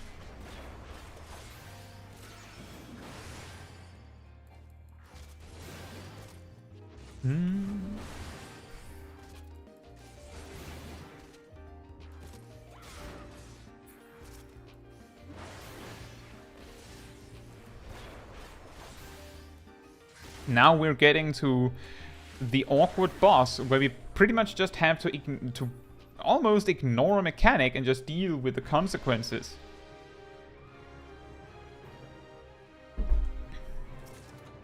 Simply because we can't do the mechanic.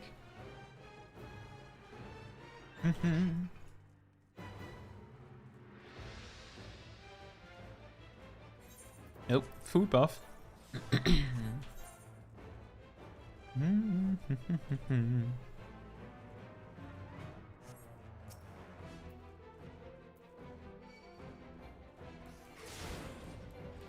That is the bookman. The true bookman.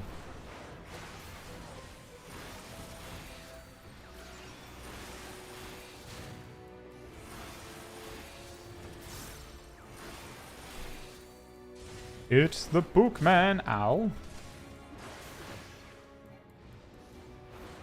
Well, this is going to be tough, because this guy is hitting hard, like, just naturally.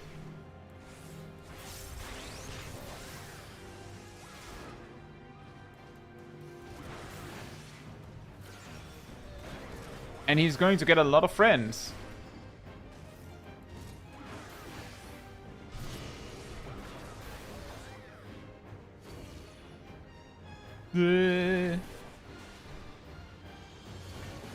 Get as many as I can. Almost. I did it! I did the mechanic!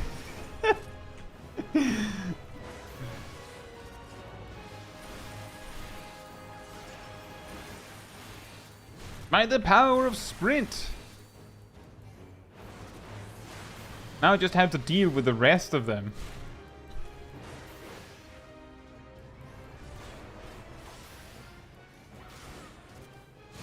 He seems incredibly confused by my flower pattern move.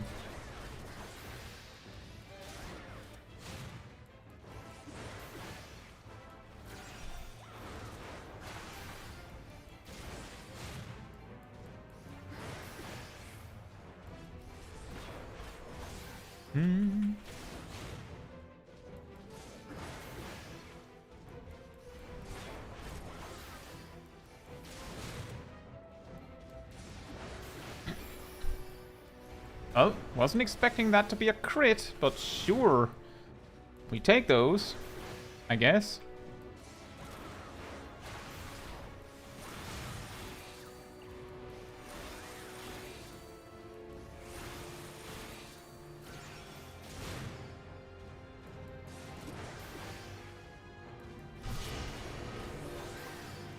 Oh boy. Now we have a problem. He has taken his face off. And the reason why I'm not even trying is because you need 2 players to do this mechanic.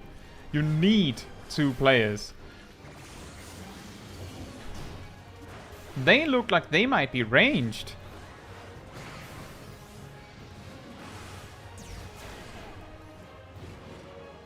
Oh, that's very annoying.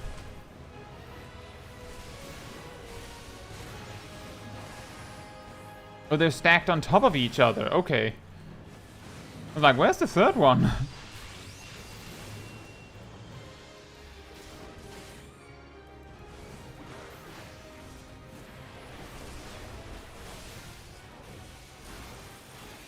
Instead of cleaving them for maximum damage, I'd rather just focus them down one at a time. That we minimize the amount of damage they're doing.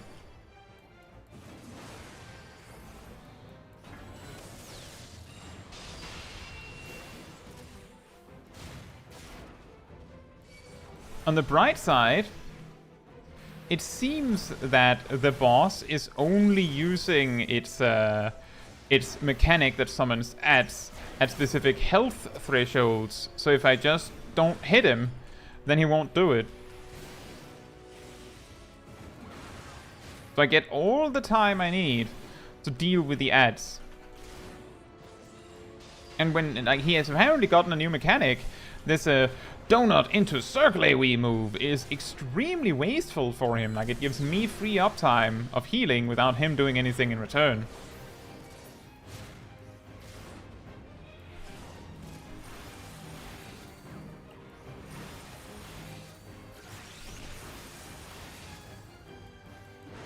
Coco has risen! Welcome back!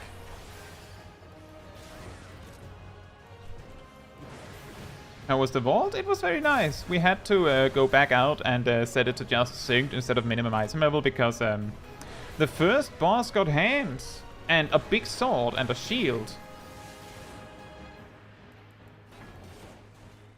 Oh man, imagine having Onslaught right now. That would be nice.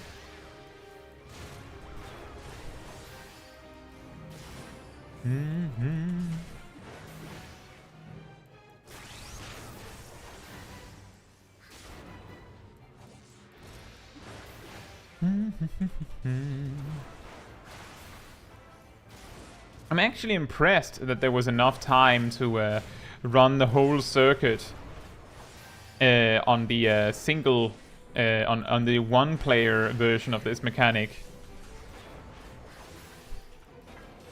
It's just a shame that you need 2 and 3 players for the rest of them. Otherwise, I would probably have been able to do all of them.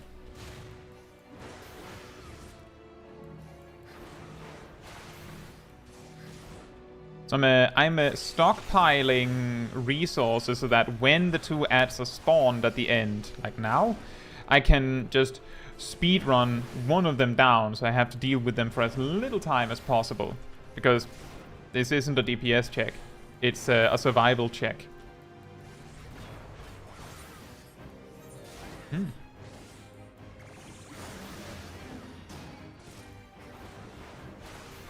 A biblioclept.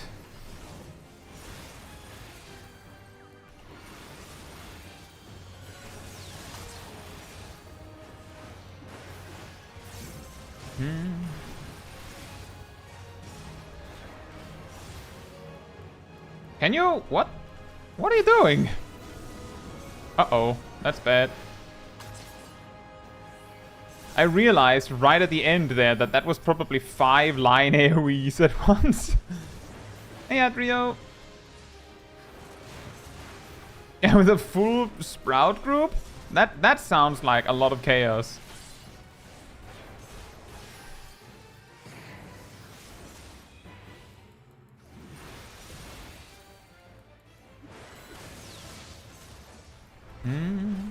Almost disarmed the bomb. Ow.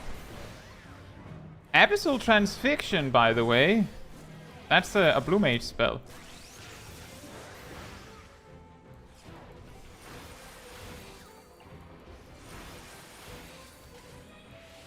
It's not like incredible or very much used these days, but it's okay.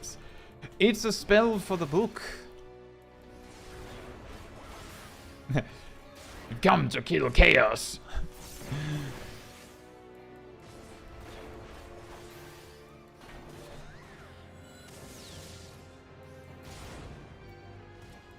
Hey, thank you so much, One-Eyed. I really appreciate that. Thank you. Go get a coffee. Thank you. I could. I think maybe I'll do after the stream. Thank you. Thank you so much for the super chat.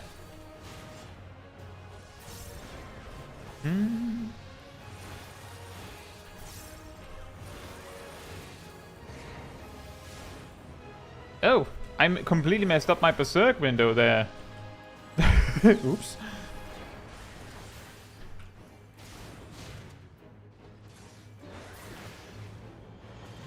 There we are.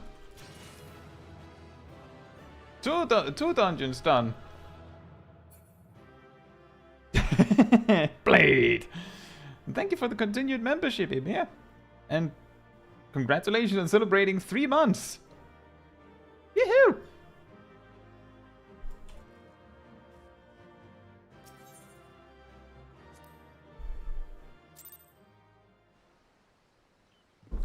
Two dungeons.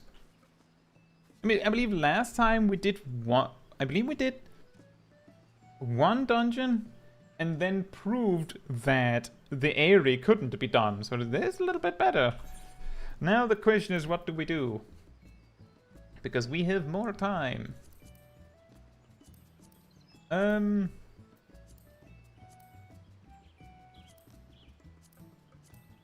Hmm.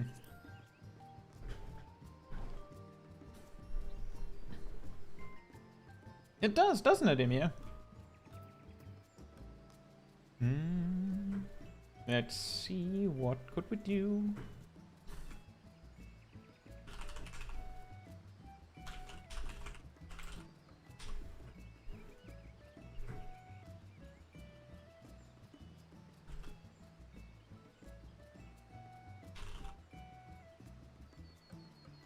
Hmm.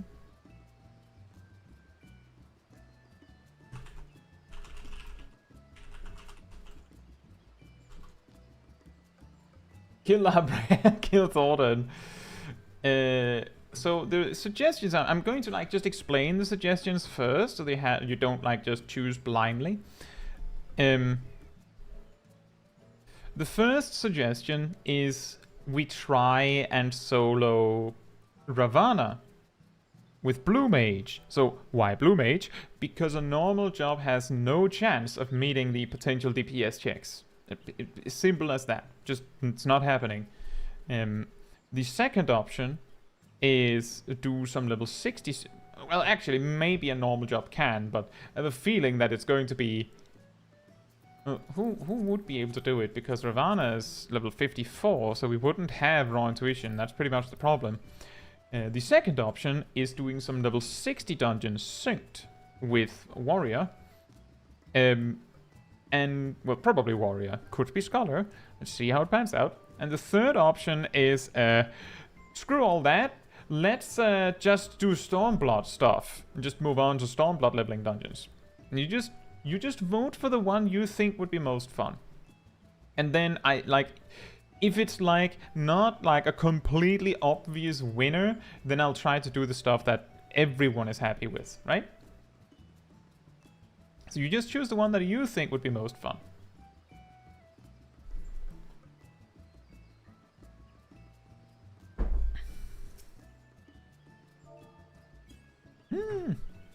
There's Ymir.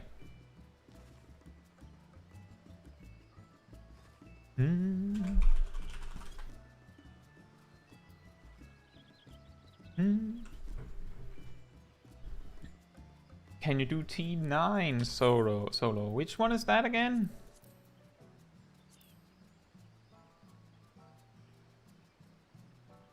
Synced? No. No. Not synced. Unsynced? Maybe. It can be done. Can I do it? Maybe.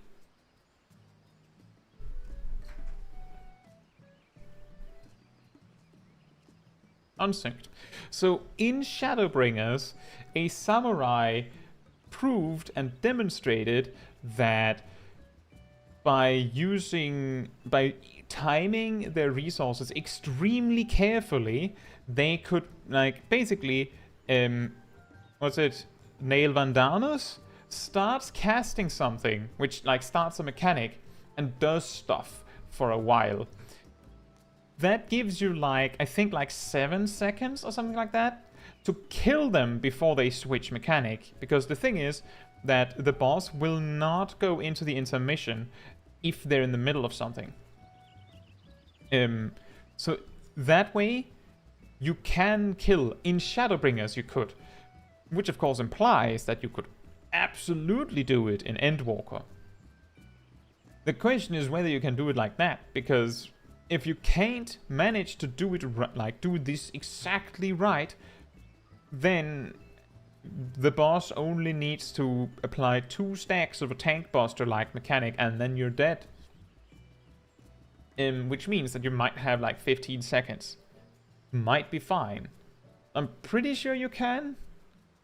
I'm pretty sure you can. But it's quite a long intermission if you can't. You know, let me see if I can do it. Let me just see if I can do it while we give everyone a chance to vote.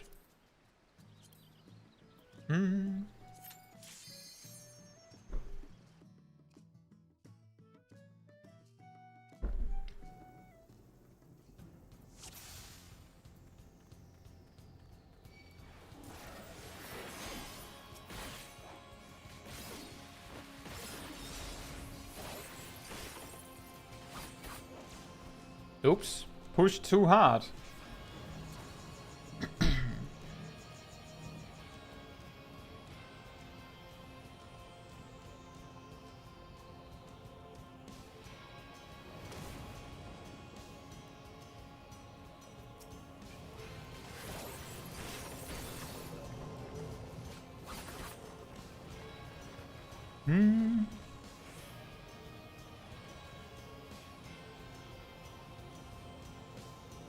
Yeah, exactly, Xavier. So I was thinking the exact same thing. In Shadowbringers, it was actually not entirely trivial if you were alone. But the damage that the mechanic does now is like not very threatening, to be completely honest.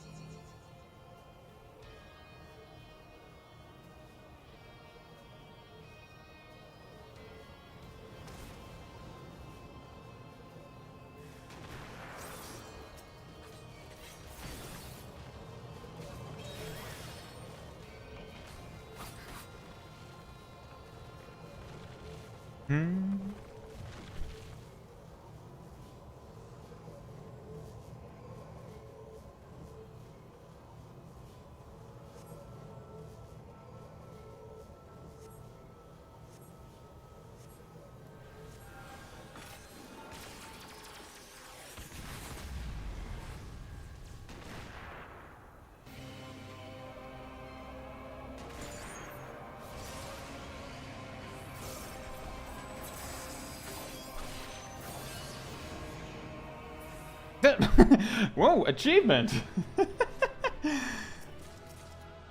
Ymir says, how about T9S? Does that have a savage? I suppose it does. I don't know. I would assume, given how handily I smashed that maybe if it has some sort of lethal mechanic, it might be difficult, but I'm guessing that you're supposed to do it the same way. So the thing that I messed up is that I was convinced that the intermission happened at 50%. So I was like carefully whittling down the boss. Like once I've built my Zen, I was just carefully going, okay, stick above 50% and then wait for them to do a mechanic so that I can smash them. But then the intermission happened at 66%. See, so the vote is primarily on attempt Ravana with Blue Mage. So we're going to attempt Ravana with Blue Mage, and then, like, I'm going to write down that we're going to be doing, like, level 60 synced stuff after that, before we skip to Stormblood. But I don't know how much we'll be able to do in this stream. But the main thing is that there wasn't, like, a gigantic majority that was like, don't care about Ravana and don't care about level 60 dungeons. We're just taking it from the top. I think that's pretty good. One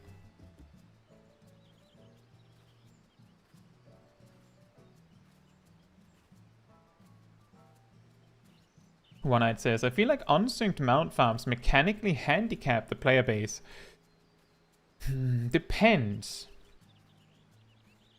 Depends.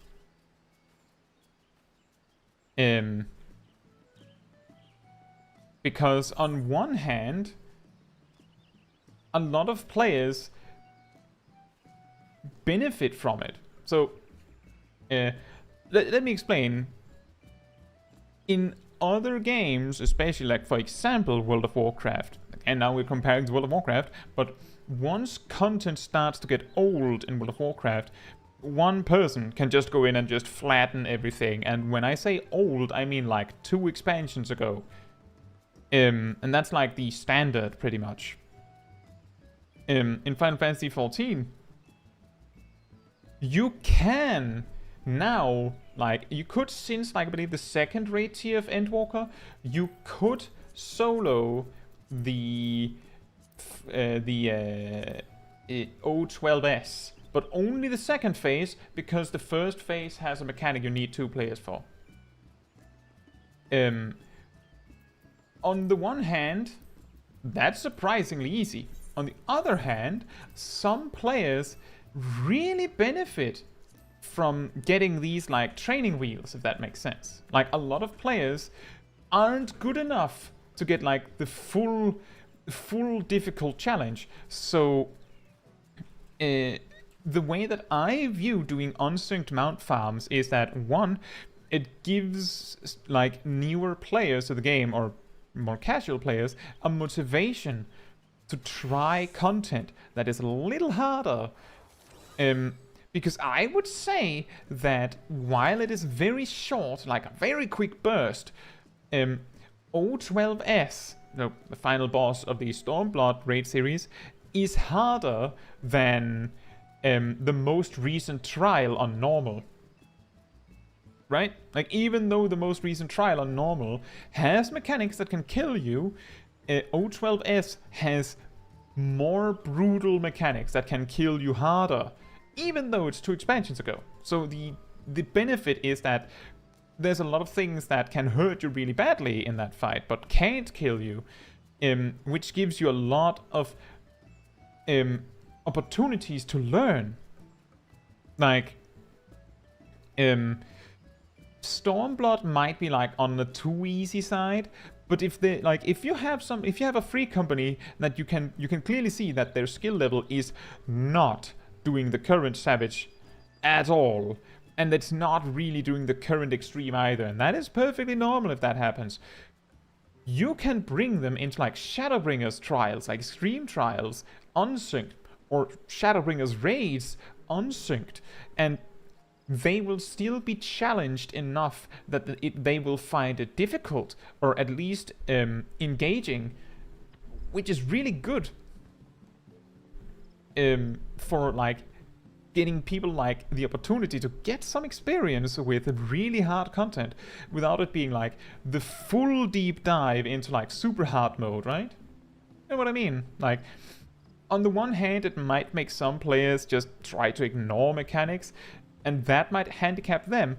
But the thing is, the players that do it like that were unreachable anyway. Like, there's nothing you can do for them. They will ignore the mechanics if they can, and there's nothing you can do about it. They don't care. This is something that I had to learn the hard way, that sometimes some players just don't want help. They just want to play the way that they play. And sometimes you just have to accept that. And the players that handicap themselves by doing old content in this way, that's their problem. Let's focus on the ones that want to learn. Zach says, I heard Blue Mage is kind of hard. Blue Mage is really weird. Hey, Coco, can I get you to switch to a tank? Just for a second.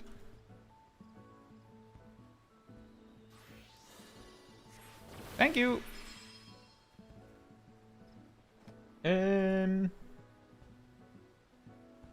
Xavier says, I was running Team 9 for the Orchestrion roles. I had some recent experience to share. The boss's solo field oddly satisfying to solve in a novel way. Exactly.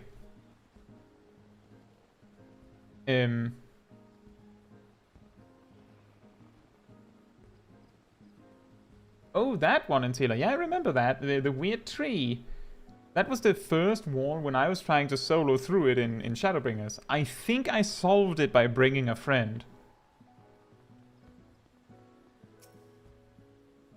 So that is an interesting title, Emir.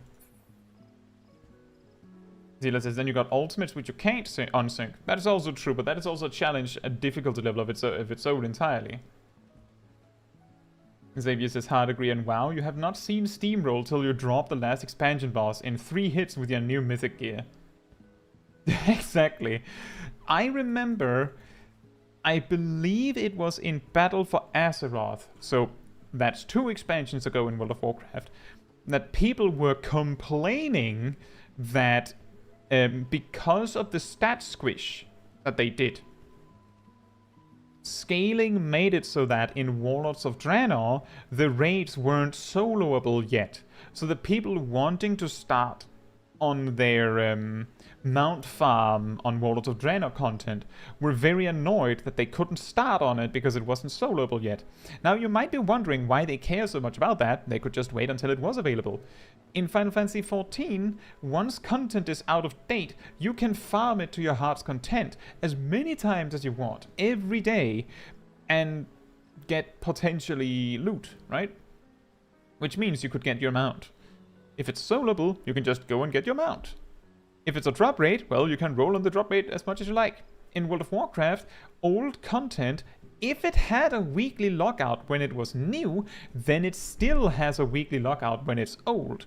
And if the mount had a drop rate, then it still has a drop rate. And the drop rates in WoW are ridiculous. I have a friend who had to, like, he got Invincible, which drops from the final boss of Wrath of the Lich King himself. He got it somewhat reasonably fast. His girlfriend went and did the boss like 11 to 12 times a week by just having 10 or 12 characters to go in and do it with, each single one. And she didn't get it in like 6 months. I don't know if she ever got it, but I know she didn't get it in 6 months. RNG.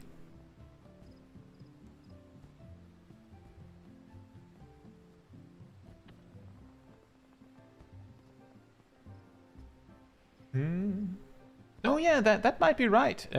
Mounts go from 100% to 1% drop chance when your expansion rolls out. That might be right.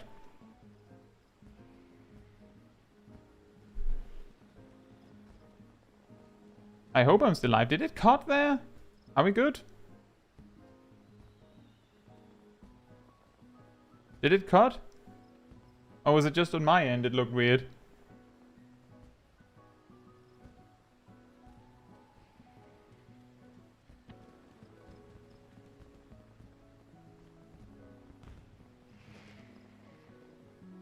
It went spinny. Yeah, it did that for me too. I don't know what happened. That was really weird.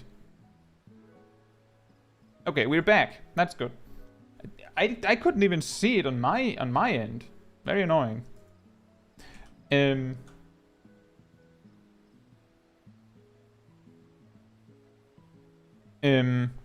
What was I talking about?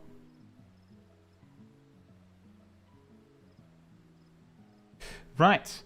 I remember in Miss Pandaria, my guild killed the final boss of the final raid, like twice before we got into the pre-patch of the next expansion. And in those 2 runs, each time, of course, the mount dropped. I believe it actually dropped 2 mounts. So you could actually say that it dropped from 200% drop rate to 1% when it stopped being current. Right.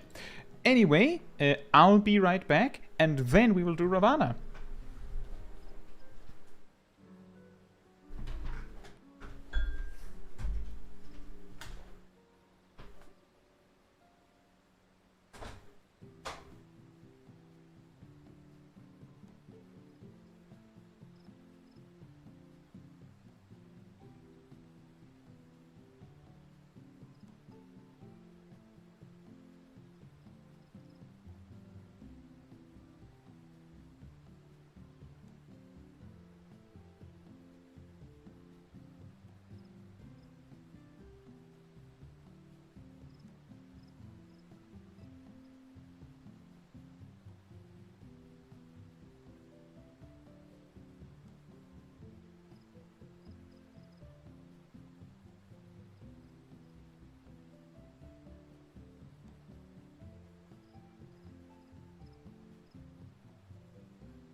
Alright, I'm back.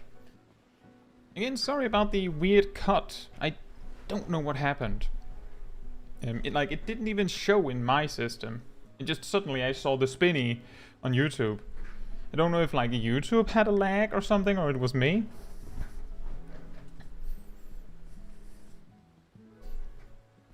And Sela also said 0.1% for a weekly raid in Burning Crusade. Exactly. Like 0.1% chance for a mount. And unlike Final Fantasy XIV, where you get those like weird like totems, where you can just buy the mount if you get like 100 or 99.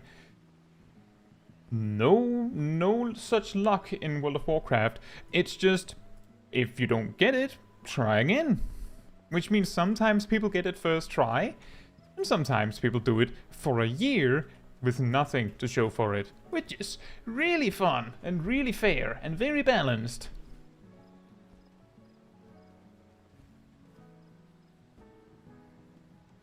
HK says we need a Kai setup tour? How do you mean?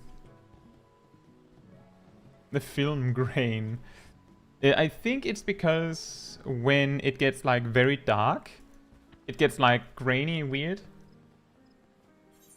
Right. The desk setup. Well, it's very boring. Tila says, should I hide my Rubicante mount after the third try? You will probably be fine. Probably.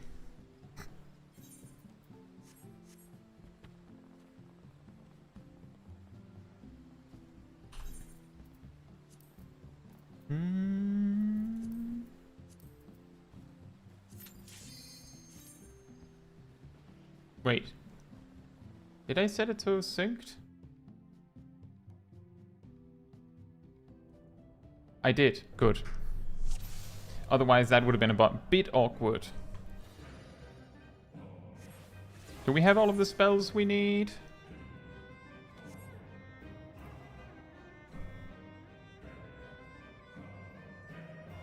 Diegetic Bugman. It's Bugman.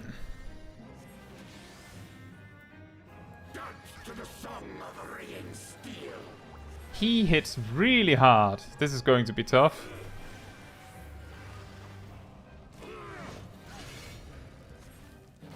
Okay.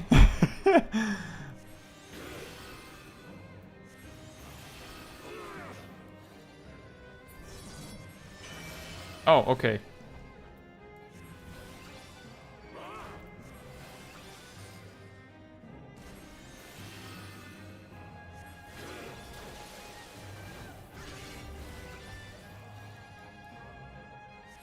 Wow, you're strong, man. You're a strong man. Ah. I remember what I forgot now. I didn't use Mighty God. Let's try that again. Let's wind that back.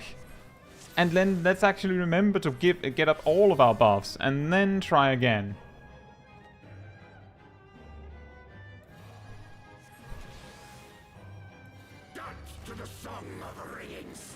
Now that's more like it. That's a lot more manageable at least.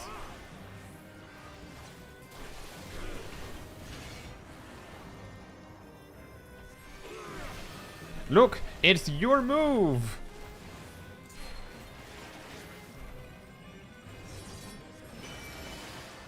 Oh, he's doing the sideways thing. Okay, let me just kite you for a bit then.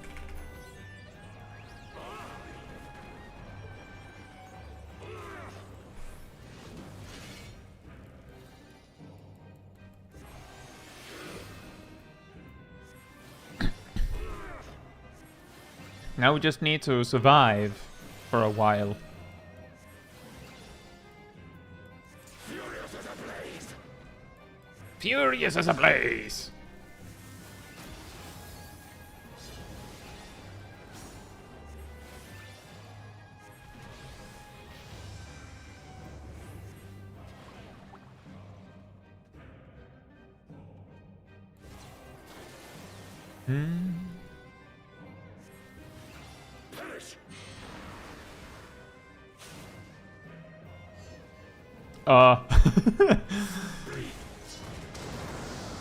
Just murder that one tile. Feel my blades.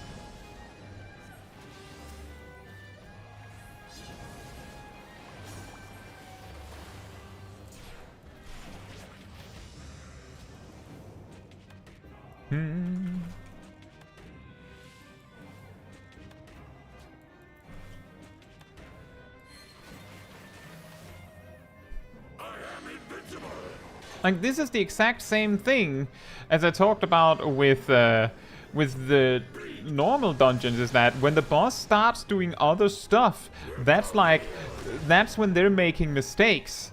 Because they need to be attacking me all the time and keep up the pressure. Otherwise, I can just recover.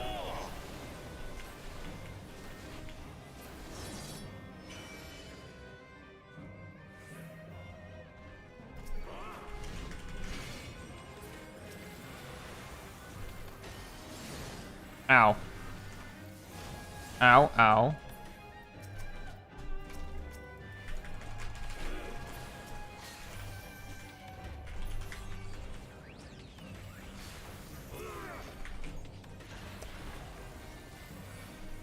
This is a hard DPS check.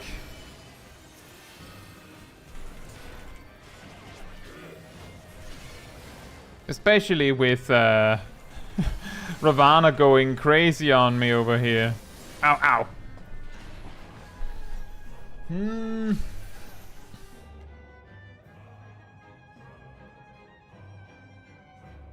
Yeah, by the way, what Sip is talking about with the mount farm that took ages is that we actually did like the we have like sometimes we do like mount farms in the free company, and we do that as a stream, and it took us like 2 streams to beat, or for everyone to get their Hades mounts.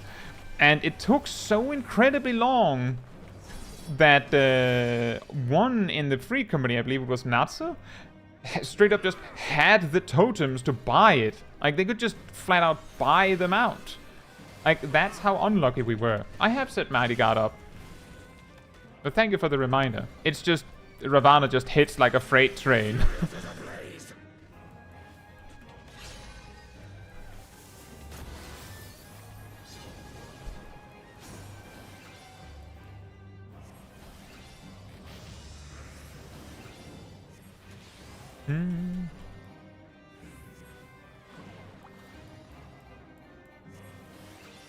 I wonder if there's any spells I could choose that would be helpful, because I just noticed that I have Ram's Voice and Ultra Vibration, which I don't need.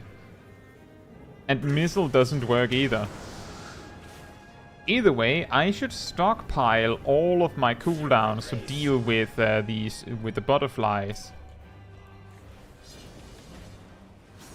Then we might be able to do it.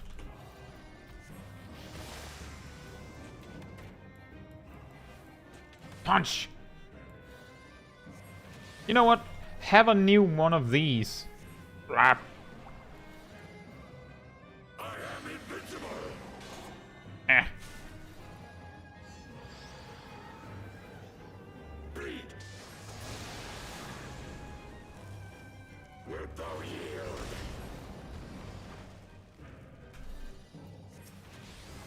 You know what? Have a fresh one.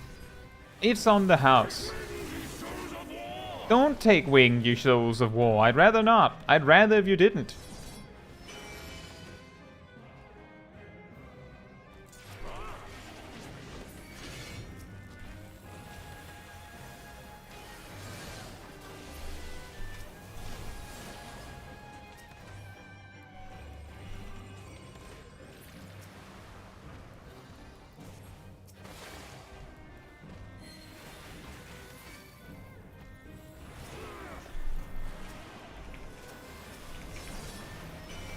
Uh-oh.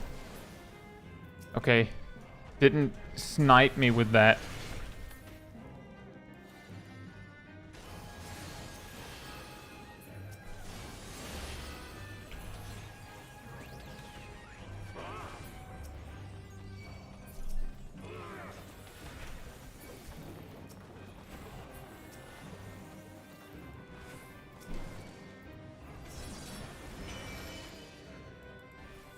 I'm completely out of cooldowns. Ah. You want a sandwich? Nice. Well, we get more echo, so maybe it'll get easier with time. We just keep bashing our head at the boss, and eventually the game will just let me have it. I forgot basic instincts. Did I remember basic instincts last time? I'm pretty sure I did.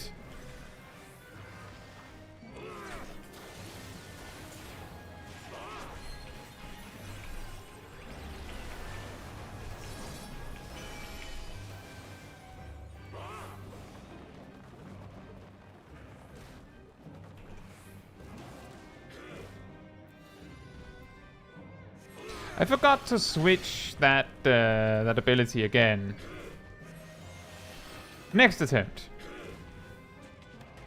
I should set up Devour. Nyom.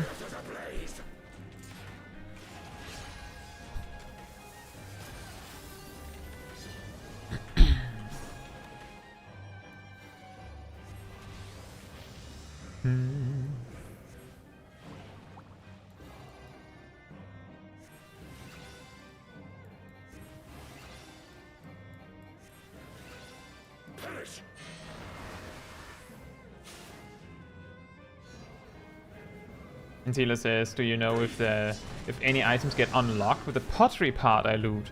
The pot shards can be used to buy a few mounts and minions, I believe, but you can also use it to buy potions that are extremely good for specifically running Palace of the Dead solo. Yeah, I don't know, Shiro, that depends. Was your last message about no ultra vibration days?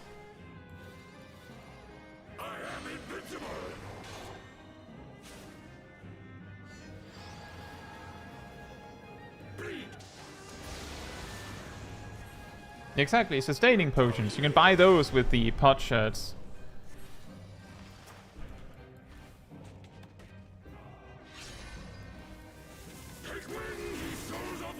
Please don't. Please don't take wing. I don't want you to take wing.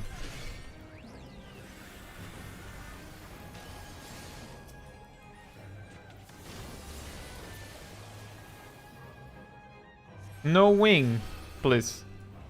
Please, no wing. Hello. Punch. Don't turn to face me like that. Don't do that.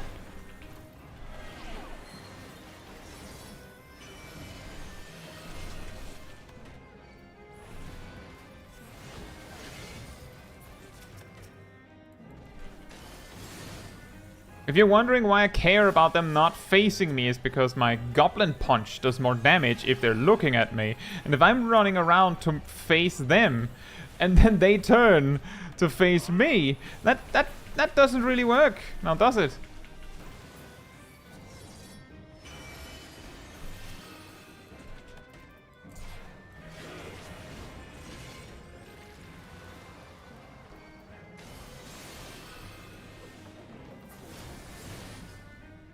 Ow.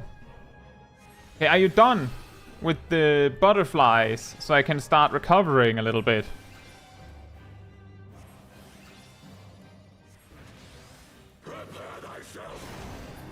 Okay. Rejoice in the glory of combat.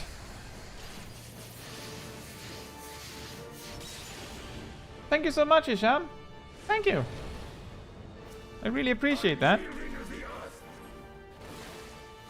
Oh, this might actually be really difficult because he has like a stacking damage buff of some sort. And we might run out of like back flooring or back wall to fall into.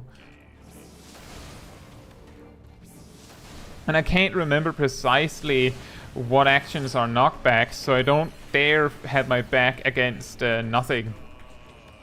Can I kite these? Or do they reach me eventually anyway?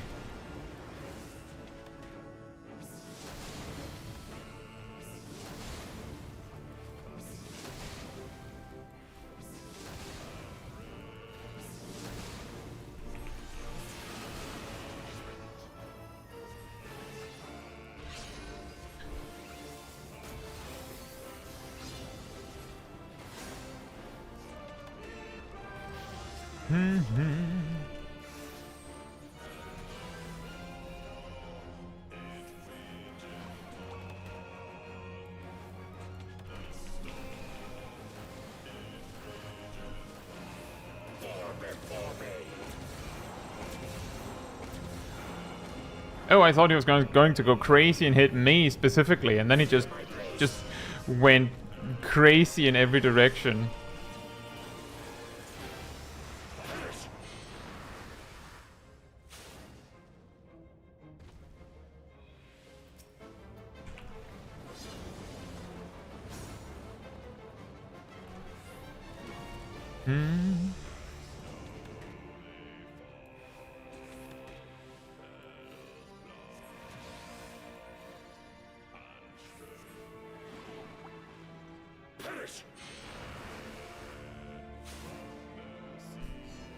Oh boy.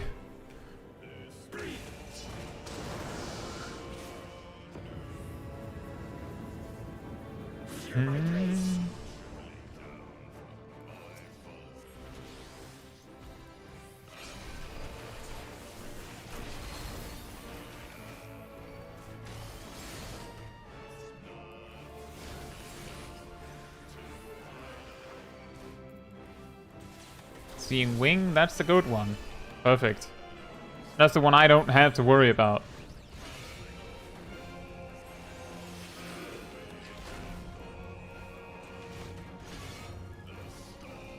Ow. Heal, heal, heal, heal, heal. Seeing tail is the bad one.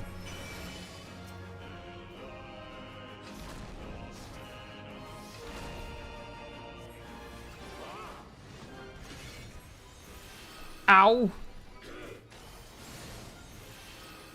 What's with old content and having, like, no warning tank busters like that? Why? Why, Ravana? Why are you like this? Why are you like this? It's very scary that you're like this. Very glorious battle.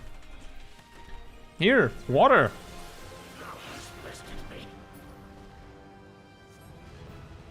Rejoice in the glory of combat!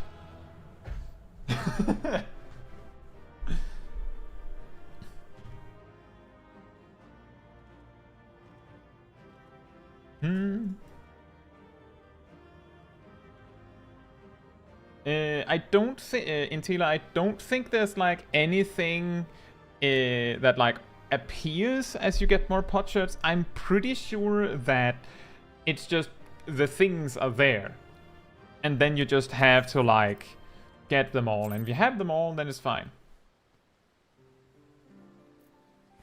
Shiro says, I'm beginning to think that you should put out a boss guide. It seems like a lot of bosses struggle with understanding when to use their mechanics. Yeah, like it's just like a whole list of mechanics, like don't use that, don't use that, don't use that, just use your tank buster on cooldown. Like, I don't know why you're using the Seeing Wing. You should just only use Seeing Tail, because people get hit by that way more. Just use that and you just spam your 2 tank busters because you have 2 of them, Ravana.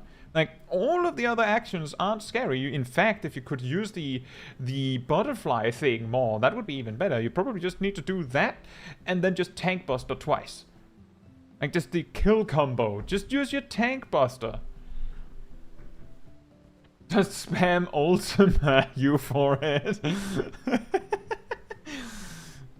Just big brain. Just do that. Yeah, thank you so much, Hisham Salam. Salem. Hisham Salem. Thank you.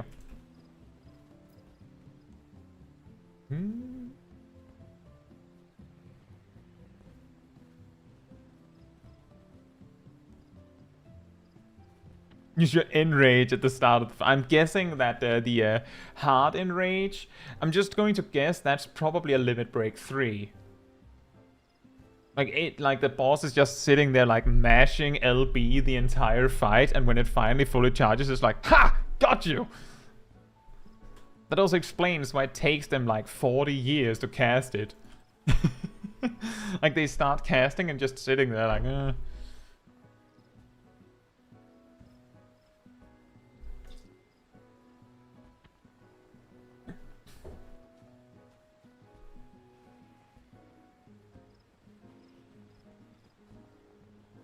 I think the funniest Enrage that I've seen,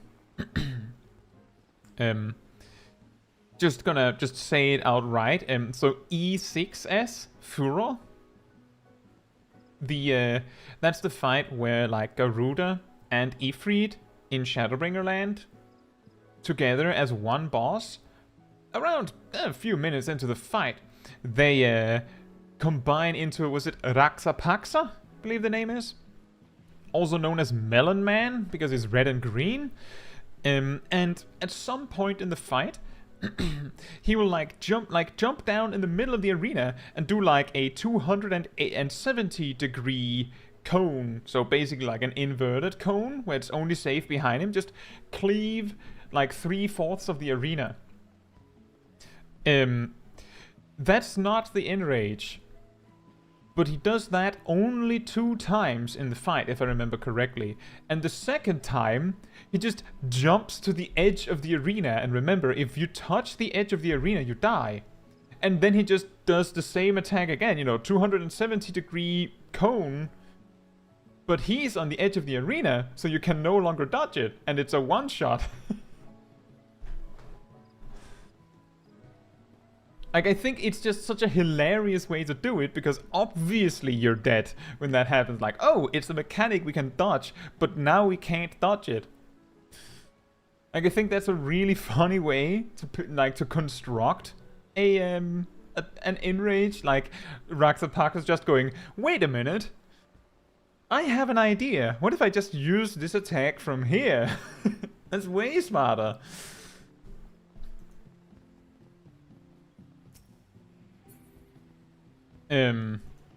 Right. I think we have time to do something more. Should we try Thordan as well? Should we see if we can do... The reason why I'm skipping over Limitless Blue is because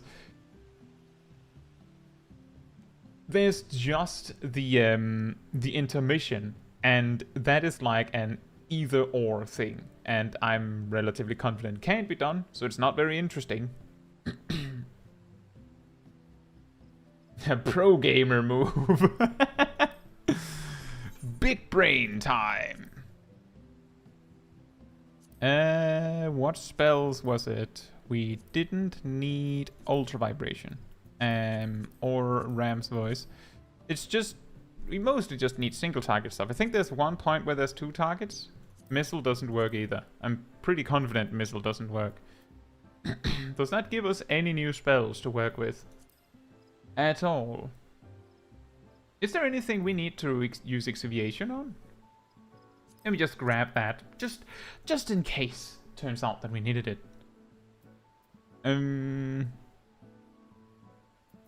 Dragon Force might be good. Defensive cooldown is never wrong. Well, the question is between Dragon Force and Angel Snack. You need self-destruct. Aha! Time for my signature move!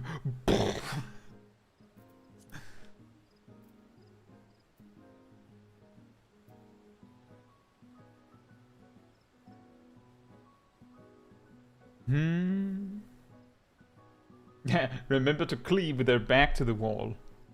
Sardine. That would be funny. I don't think we need it.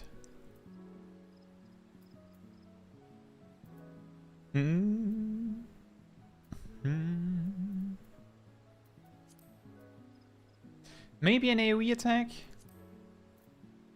I like this one. I like I like to be able to throw fists. Like I can literally throw hands. Like that's fun. I think that's everything.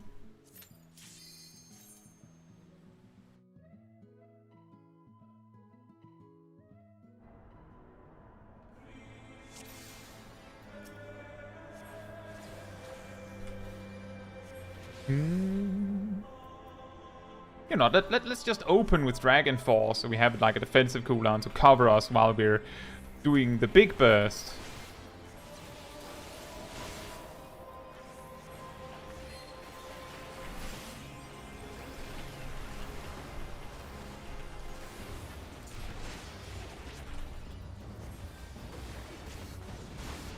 Ow. I just want to highlight that I'm able to spend like half of my MP just doing my opener. I need to just eat that if it resolves. It did. Ow. Yeah, I use Through the Fire and Flame to reduce the damage I take. It's pretty powerful.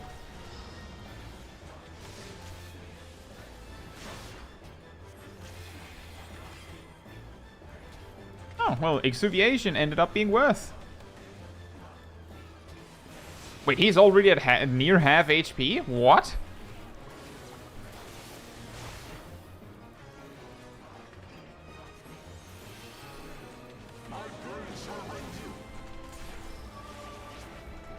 Hammond Lee is with you. I've listened to Dragon Force for many years, so I would hope Herman Lee is with me. Believe in me.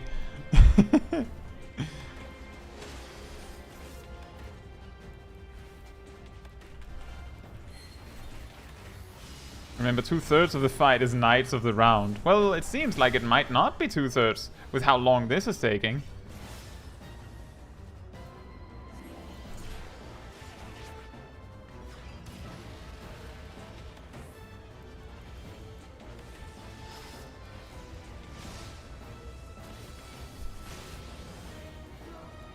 I think, is this the first time?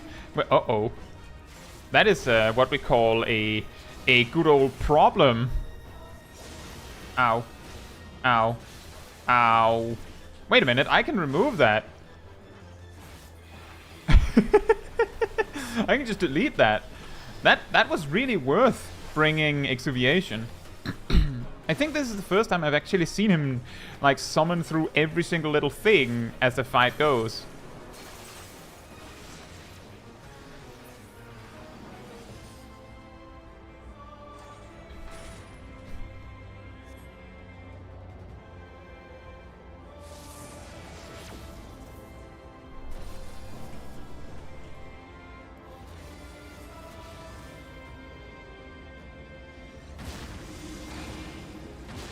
I mean, if it's just going to apply a removable paralysis again, then I'm not particularly frightened. For 3 seconds? Woo! You had me there.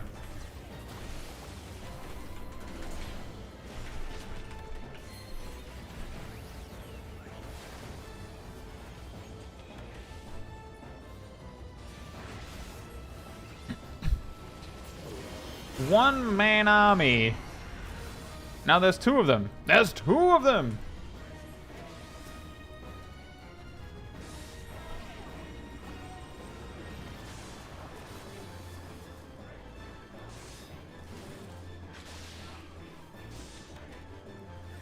Uh-oh.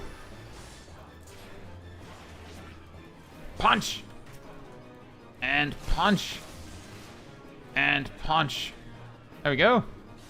Oh, that's that Elfel again. He lost the Brightblade last name, I see.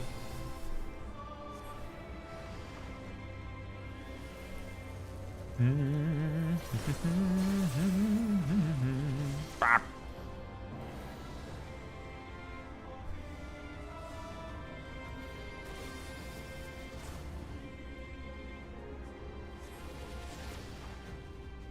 So this might be a mild problem.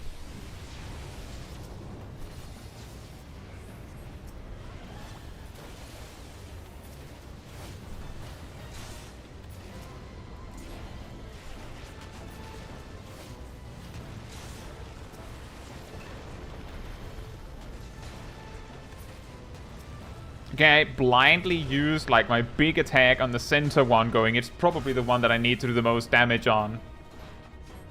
Turned out to be true. To me, my knights! Can you take off the helmet when you're talking, Thorin? 72! 70! 69! Nice! 75! 75! Wow! Better use Diamondback for this one.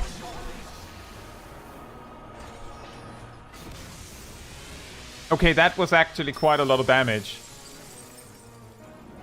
Either he snapshotted me not having diamond back up, or that was an enormous amount of damage.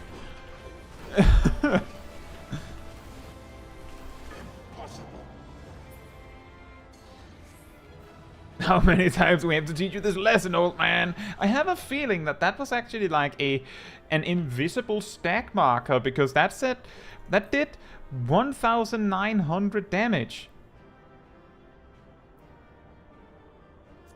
1,900 damage, and I was taking 90% less damage. So either that ignored diamond back somehow, or he would have done 12,000 and just killed me without diamond back. What? Weird.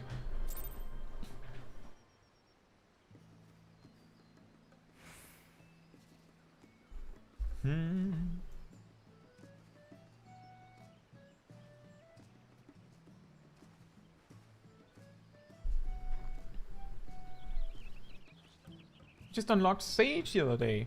I'm glad my guide helped you. By the way, how do you say your name? Like, I can't read it. That's why I'm not saying it. I don't know how to read it. But if you can write it in, like, letters that I can read, then I can probably say it. You know, I actually think that it's a big disappointment that the round lanner, it's not even round. It's not even that round.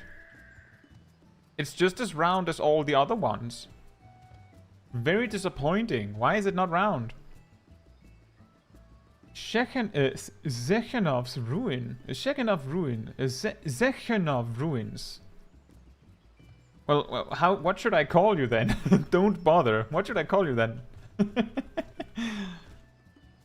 Not even round. We want our fat... Yeah, exactly. We want our fat round lanner. Why are you not round? I just wanted... I think it would be funnier if all of the birds here were like identical, and then the round lanner is just like a beach ball. Just Zek. All right. That could work. Just Zek. Although that might be misunderstood as something else.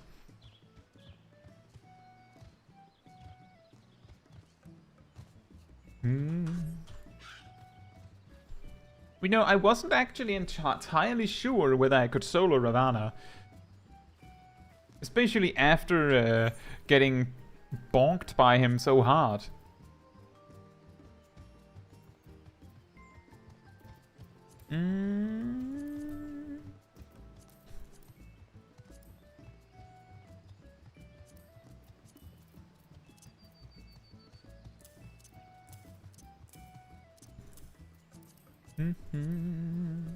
Just bringing back the spells that I removed before. Because that's way better when you're just like doing a dungeon. And usually if we can't beat a dungeon at all, if a Blue Mage can do it, and I know a Blue Mage can do it, I'll do it with Blue Mage.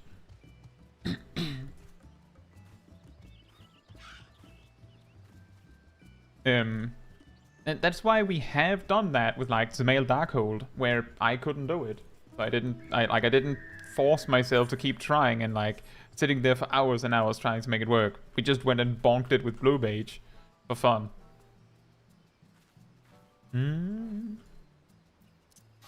Right, so we did the Vault, Great Gubal Library, Ravana, and Thordan. I think that's pretty good. That means that next time we can start with some level 60 dungeons. Probably with more warrior. I don't know what else would work. Because it's pretty much going like with the power of the bosses that we're seeing at the moment, it would have to be like warrior or scholar. Because the thing is that the bosses seem like they're getting more and more difficult. And if warrior's having some trouble with it, then any other tank would have even more trouble with it.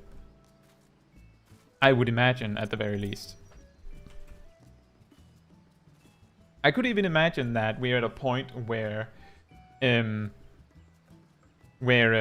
Scholar might not even be able to do bosses, because the thing is, Scholar is actually like a paper tank.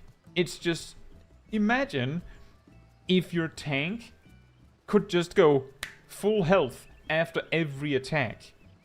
Like, Scholar has so much self-healing, because it's a healer, that if the boss doesn't keep like actual like constant pressure, Scholar can just reset. Just, reset, didn't kill me, try again. But I believe when we did Snowcloak, which we did with Scholar, I remember the final boss did like 90% of my HP with its tank buster. Just 90%. So I needed to like have an Adlocurium shield, Sacred Soil up, to just have a chance of not dying to a random crit, because back in the day, bosses could crit randomly. Shiro says Scholar also has the most amount of stackable damage reduction available to all healers. Do they? I feel like weirdly, I feel like I've been in this conversation before. Let's see. Sacred Soil. While not technically damage reduction, protraction if we were in level 86. And then recitation at Ocurium, that's technically not damage reduction, but it's a big shield. Then we have Fey Illumination if it is magic. I think that's everything.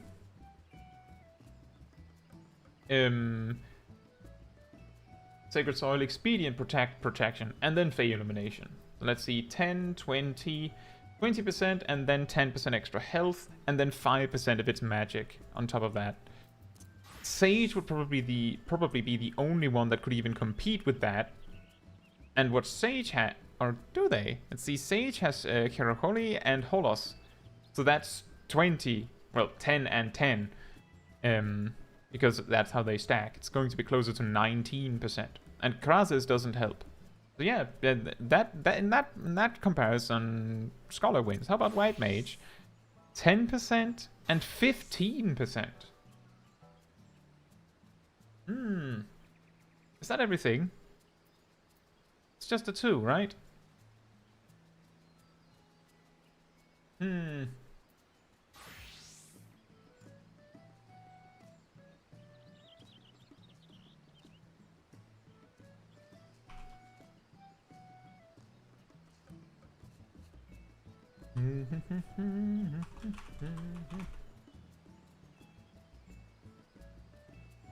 It's pretty close. I'll say it's pretty close, because Aquaveil and Temperance is stacks together for 23.5% damage reduction, whereas the combination of the Scholar stuff combines for 26.4% damage reduction, so it's like 3% difference. It's really close. But there, Scholar's advantage is, of course, that you can just put up a giant shield, right? Astrologian, what do they have? Exaltation and Collective Unconscious. That's true. That's 10. I can't see it because the text is blocking. 10% and 10%. 10 and 10. Yeah. So Astrologian and Sage are the weak ones. And Scholar is the big breadwinner on damage reduction. And then White Mage is the close second. The problem is, of course, that Scholar has the bigger shield. If I remember correctly, there's like some shenanigans that Sage can do, like... Oh, that was a crit! Excellent! That really just proves my point further. That, by the way, without Krasis, more than 66,000 shield.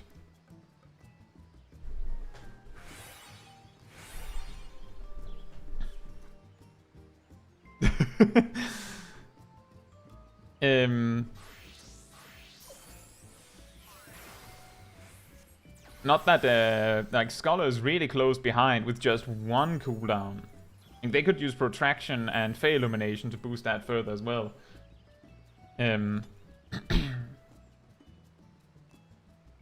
Let me just lap my HP bar 3 times with a shield. You know, I think it's a missed opportunity that they just add like a little star at the end. I think it would be way funnier if like they had like a bar, and then if like it's full, they just start on another bar on top of it, and then if that one becomes full, it just add another bar, and they just do that like indefinitely. So when you put like an Adlocurium on a low-level character, it just goes. It just goes off the screen with shields. That would be funny. I would love that. Can we have that? Squeenix, can we have Yoshi P? Can we have that? can we have that? Just weird janky bars that just overlap with the party frames. I just want to see something. I want to see if the Scholar can get a guaranteed more than 100% shield, but I need all the cooldowns to do that.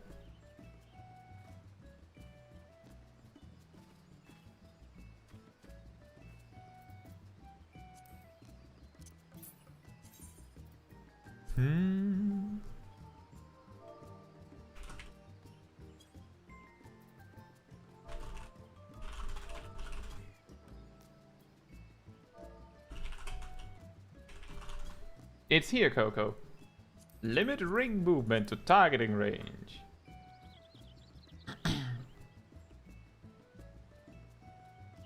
Napoleon says they should do what Kingdom Hearts does and have the number of stars equal to the number of extra bars. But your idea is funnier. Exactly. That's the thing. The number of stars is kinda neat, but it would be way funnier if it's just like make it perfect by having it like fill out one at a time. So like one fills out, and then the next one, and then the next one, and then the next one, and then the next one. Like I would even go for like JRPG style, like they just have the barrier on top of your own HP bar, and then it like an orange bar, and then like a slightly more reddish orange, and then like an even more reddish orange, and then like a red, and then like starts to like go into green maybe, and it starts to turn back to blue. It's just. And then when you get hit, it has to like flip through all of the colors again as it goes back down. Crit deployment tactics. Just delete the party list. It's no longer useful. Just boom. It's just like a list. Like it's just a list of lines. Ymir says, does protraction stack? We can test that. Do you have protraction? Do you have Scholar with protraction? I'm pretty sure they don't, just for the record, but I'm pretty sure they don't stack. But if you can, just use protraction on me.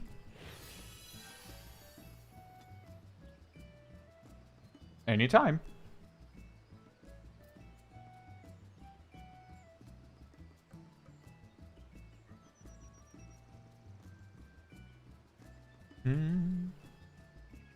Anytime, you just use it and I'll do it. I'll do what I need to do.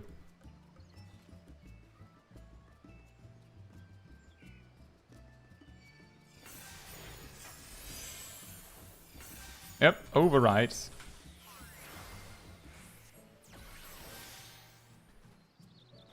Well, it was worth the try.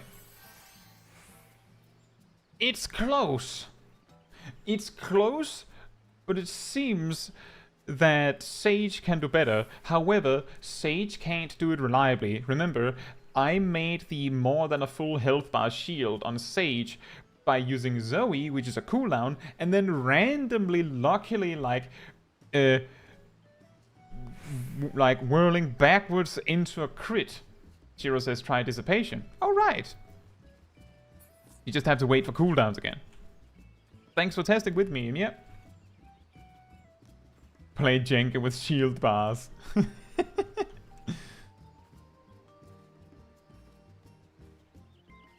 That is true, Shiro. That's very true. It increases healing magic potency for anyone that is uncertain on that. I actually have a video where I go over this mechanic. If a tooltip on an action says increases healing magic potency, they mean spells. Only spells. The reason I say on an action is because this healing magic is everything that heals you. Like all magic healing. This is also everything, even though it says healing spells. Weird that. Kabunk.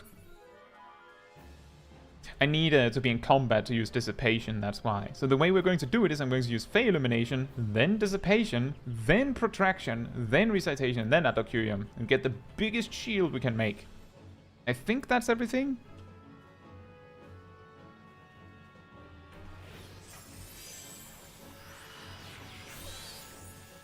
And waboom! And we just have to wait for Protraction to drop. Hey!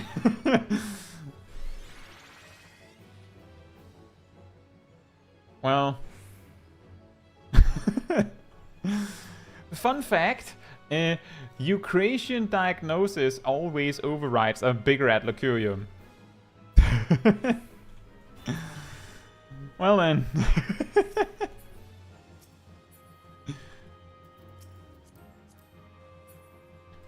But we had it. Sex says, do you know what happened? Do you happen to know which shield breaks first, TBN or a healer shield? If I remember correctly, TBN takes priority over everything else. Like, I'm pretty sure that is the only one that like takes the highest priority over everything. Other than that, I think it's like Eucratian Diagnosis is second priority, but I'm not sure on that one. Which would make sense given how Eucratian Diagnosis has like a special priority where it overrides all Adlocurium shields. Like all galvanized shields are broken by Eucratian Diagnosis, and you cannot override a Eucratian Diagnosis shield with Adlocurium either. Even if it's bigger, it's just priority. Can Protraction be right-click dismissed? Yes.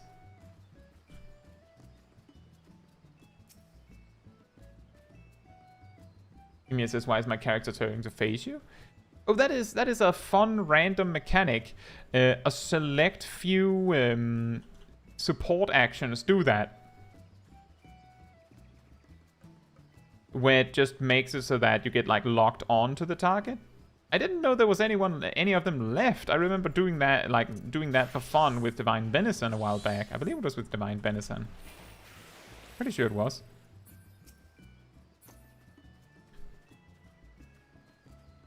I'm not even targeting you. No, it's just it locks on for some reason. I used to do it as a party trick. Yeah, Protraction can be right-click dismissed. The reason why I don't is because it only lasts 10 seconds. So I didn't like need to right-click dismiss it.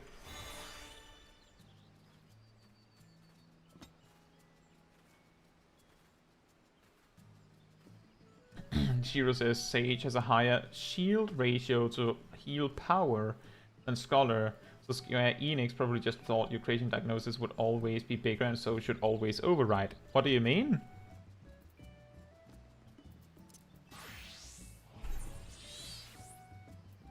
They're the same. Like, they're actually the same.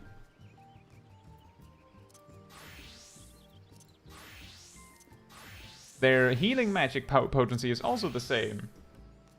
The reason why Eucratian Diagnosis blocks Galvanize is specifically because, well, I'm guessing here because there's no official statement on that, as far as I know, is because Eucratian Diagnosis has to be broken to give you Addersting. So it makes sense that it would have like some sort of safety measure. The funny thing with that is that because Eucratian Prognosis got this mechanic where the shield on yourself, if that breaks, you still get Adder Sting. Because that was added before the release of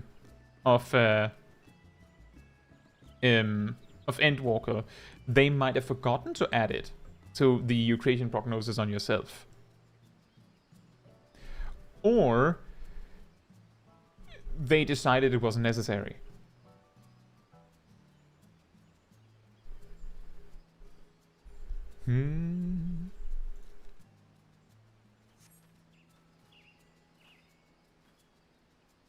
But it's quite weird that it is like that. It is funny that it is like that, but I can see why. Anyway, should we try and see if we can make the biggest shield in the world again?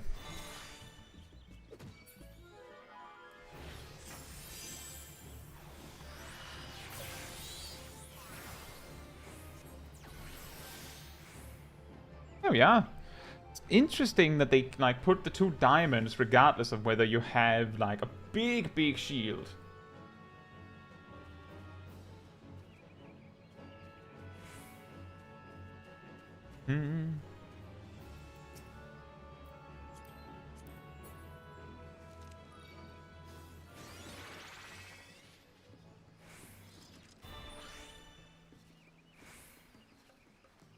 It's okay, Shiro. It also makes sense that it's different with the AoE shields. But it's actually, let me just see here. No, they're actually the same. It's just that the Sage one is worse.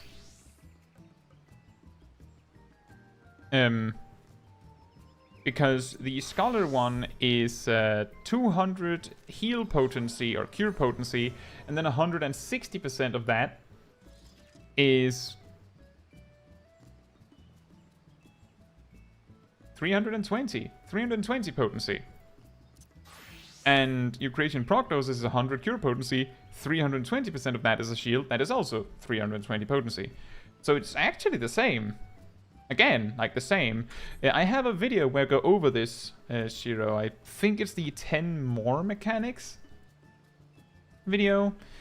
The Eucratian Prognosis, so this one, and Succor actually override each other in general. Like, there's no priority. It's the most recent one wins, as far as I remember. But 2 scholars using Succor on each other, the bigger one wins. 2 sages using Eucratian Prognosis on each other, the bigger one wins. But Eucratian Diagnosis is always the winner. The only thing that can beat Eucratian Diagnosis is a bigger Eucratian Diagnosis. It's quite funny that they decided to do it like that. It's very unintuitive. Extremely unintuitive. Good luck, Ymir.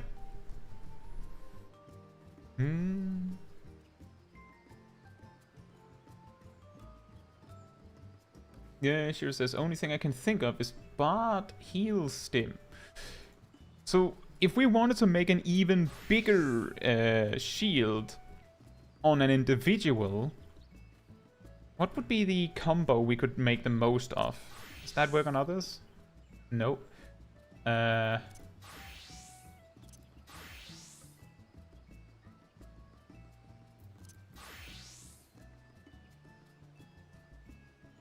biggest shield you could make on someone would have to be on a warrior, because they need to use Thrill of Battle, and it has to be on themselves, so that's 20%, and Ymir also said that, I see. Then you have a Sage use Krasis on them.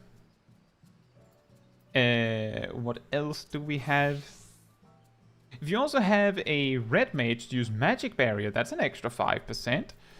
Does this do that still? No, they removed that. Then use Nature's Min for an extra 15%. That used to be 20, I believe. And then you use Mantra Did we count all that together? Let's see. 20% from Warrior, 20% from Sage, 5% from Red Mage, 15% from Bard, and 10%... was 10, right? It's 10% from Monk. And then Scholar can add an extra 10% themselves. And then... let's see... well, it would come down to chance, but Sage would actually be the one capable of making the biggest shield, because they can increase the power of the original heal by 50%, whereas the best Scholar can do is 20. Also, I forgot Fey Illumination. I think? Yeah, another 10%. So the best Scholar can do is 20%, and then a guarantee, of course. But Sage can do 50%. And they can actually add 10% here as well with Physis, so another 10%. And then we say 50% from Zoe.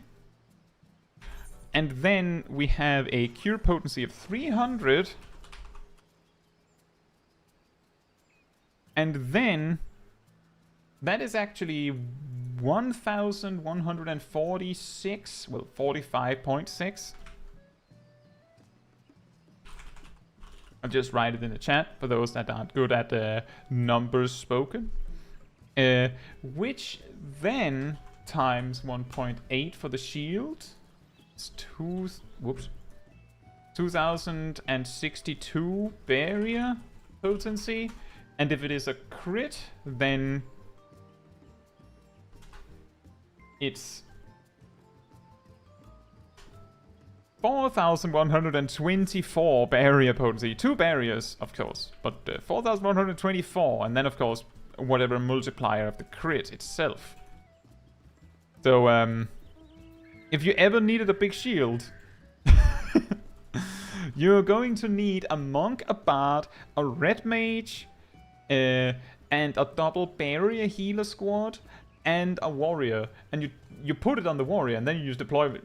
Well, if you want to spread it, you would have to have a Scholar do it. It would be slightly smaller. But then you could do deployment tactics for about 2,000 shield on everyone. 2,000 potency shield worth on everyone. Balanced? Balanced. Right. Let me see here.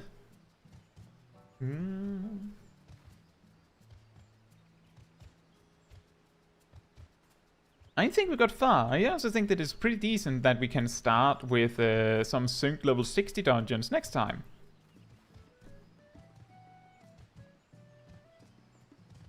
Tiro says, I was always curious about this, but does the increased healing from a crit also affect the shield that ability generates? Yes. I can demonstrate this quite easily. Let me just show you before I round up here. So that was a normal heal. You can see the length of the barrier there. See this much? It's just barely up and touching like the L here, right? Remove this. And then I get a crit. You see it's way bigger. But I remove the catalyze, so that's half of the effect. That's the shield alone. You can see it's like almost twice as big. The reason is that barriers like this, they basically just copy... Sorry. They basically just copy the exact healing number that you did and just go times 1.8.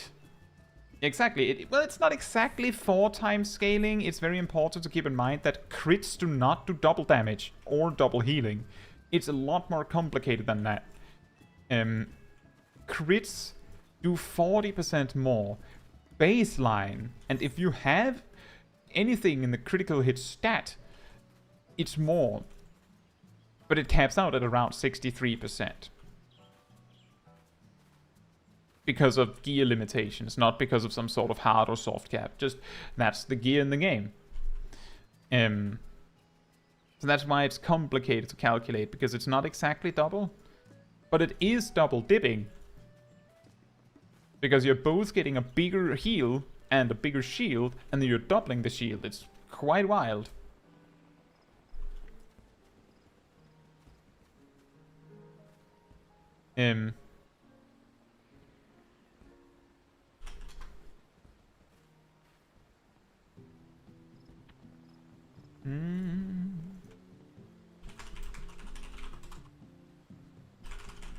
That is a video where I talk about how critical hit works and why it is way overpowered compared to all of the other stats, in case you want to learn more, Shiro. Right. Yes. Next time, we're going to be doing some synced dungeons level 60, as we voted on. And we'll do a few of them, and then maybe we'll discuss whether we should do some more of them or then jump to Stormblood. The reason why we're not just jumping to Stormblood is because I feel like it makes more sense to do most of the content somewhat chronologically, so it's not like, oh, then we do some Stormblood stuff, then we do some Heavensward stuff, then we go back to Stormblood, now we're in Shadowbringers, now we're in A Realm Reborn again. Like, it makes it a little bit more like it has a better flow that we're doing them in some sort of order. Even though we went back to do Ravana and Thordan in a way.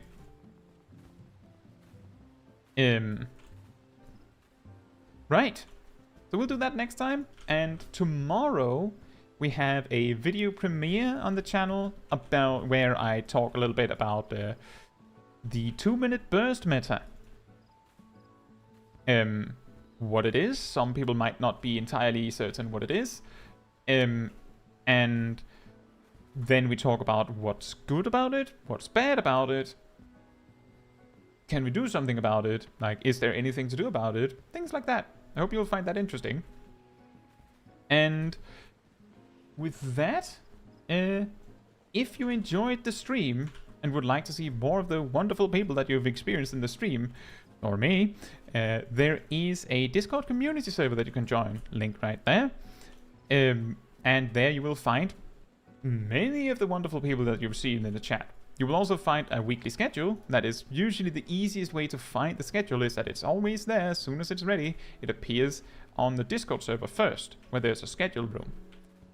Whenever I plan a stream, make a video, whatever it is, there's also like a link posted in the announcement channel where you can see what's coming. And it's usually seen there first, so you can find it there.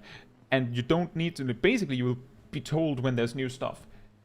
With just that, you can even grab a role to get a tag from me, like a little notification whenever you whenever I post something, but that's optional. With that said, if you did enjoy the stream, I would very much appreciate if you left a like on the stream itself in the YouTube stuff. That helps me a lot. It tells YouTube that the stream is very good and that other people should see it. But thank you so much in advance. I blame divination for the 2-minute meta. I don't think it's just divination. It's like a bunch of things. It's quite wild. Right. That's everything that I have. I do hope you enjoyed the stream and enjoyed hanging out with me and having our discussions about this and that. So with that said, good night, good morning, good afternoon, or evening, depending on where you are in the world, and hope to see you all very soon. Bye bye!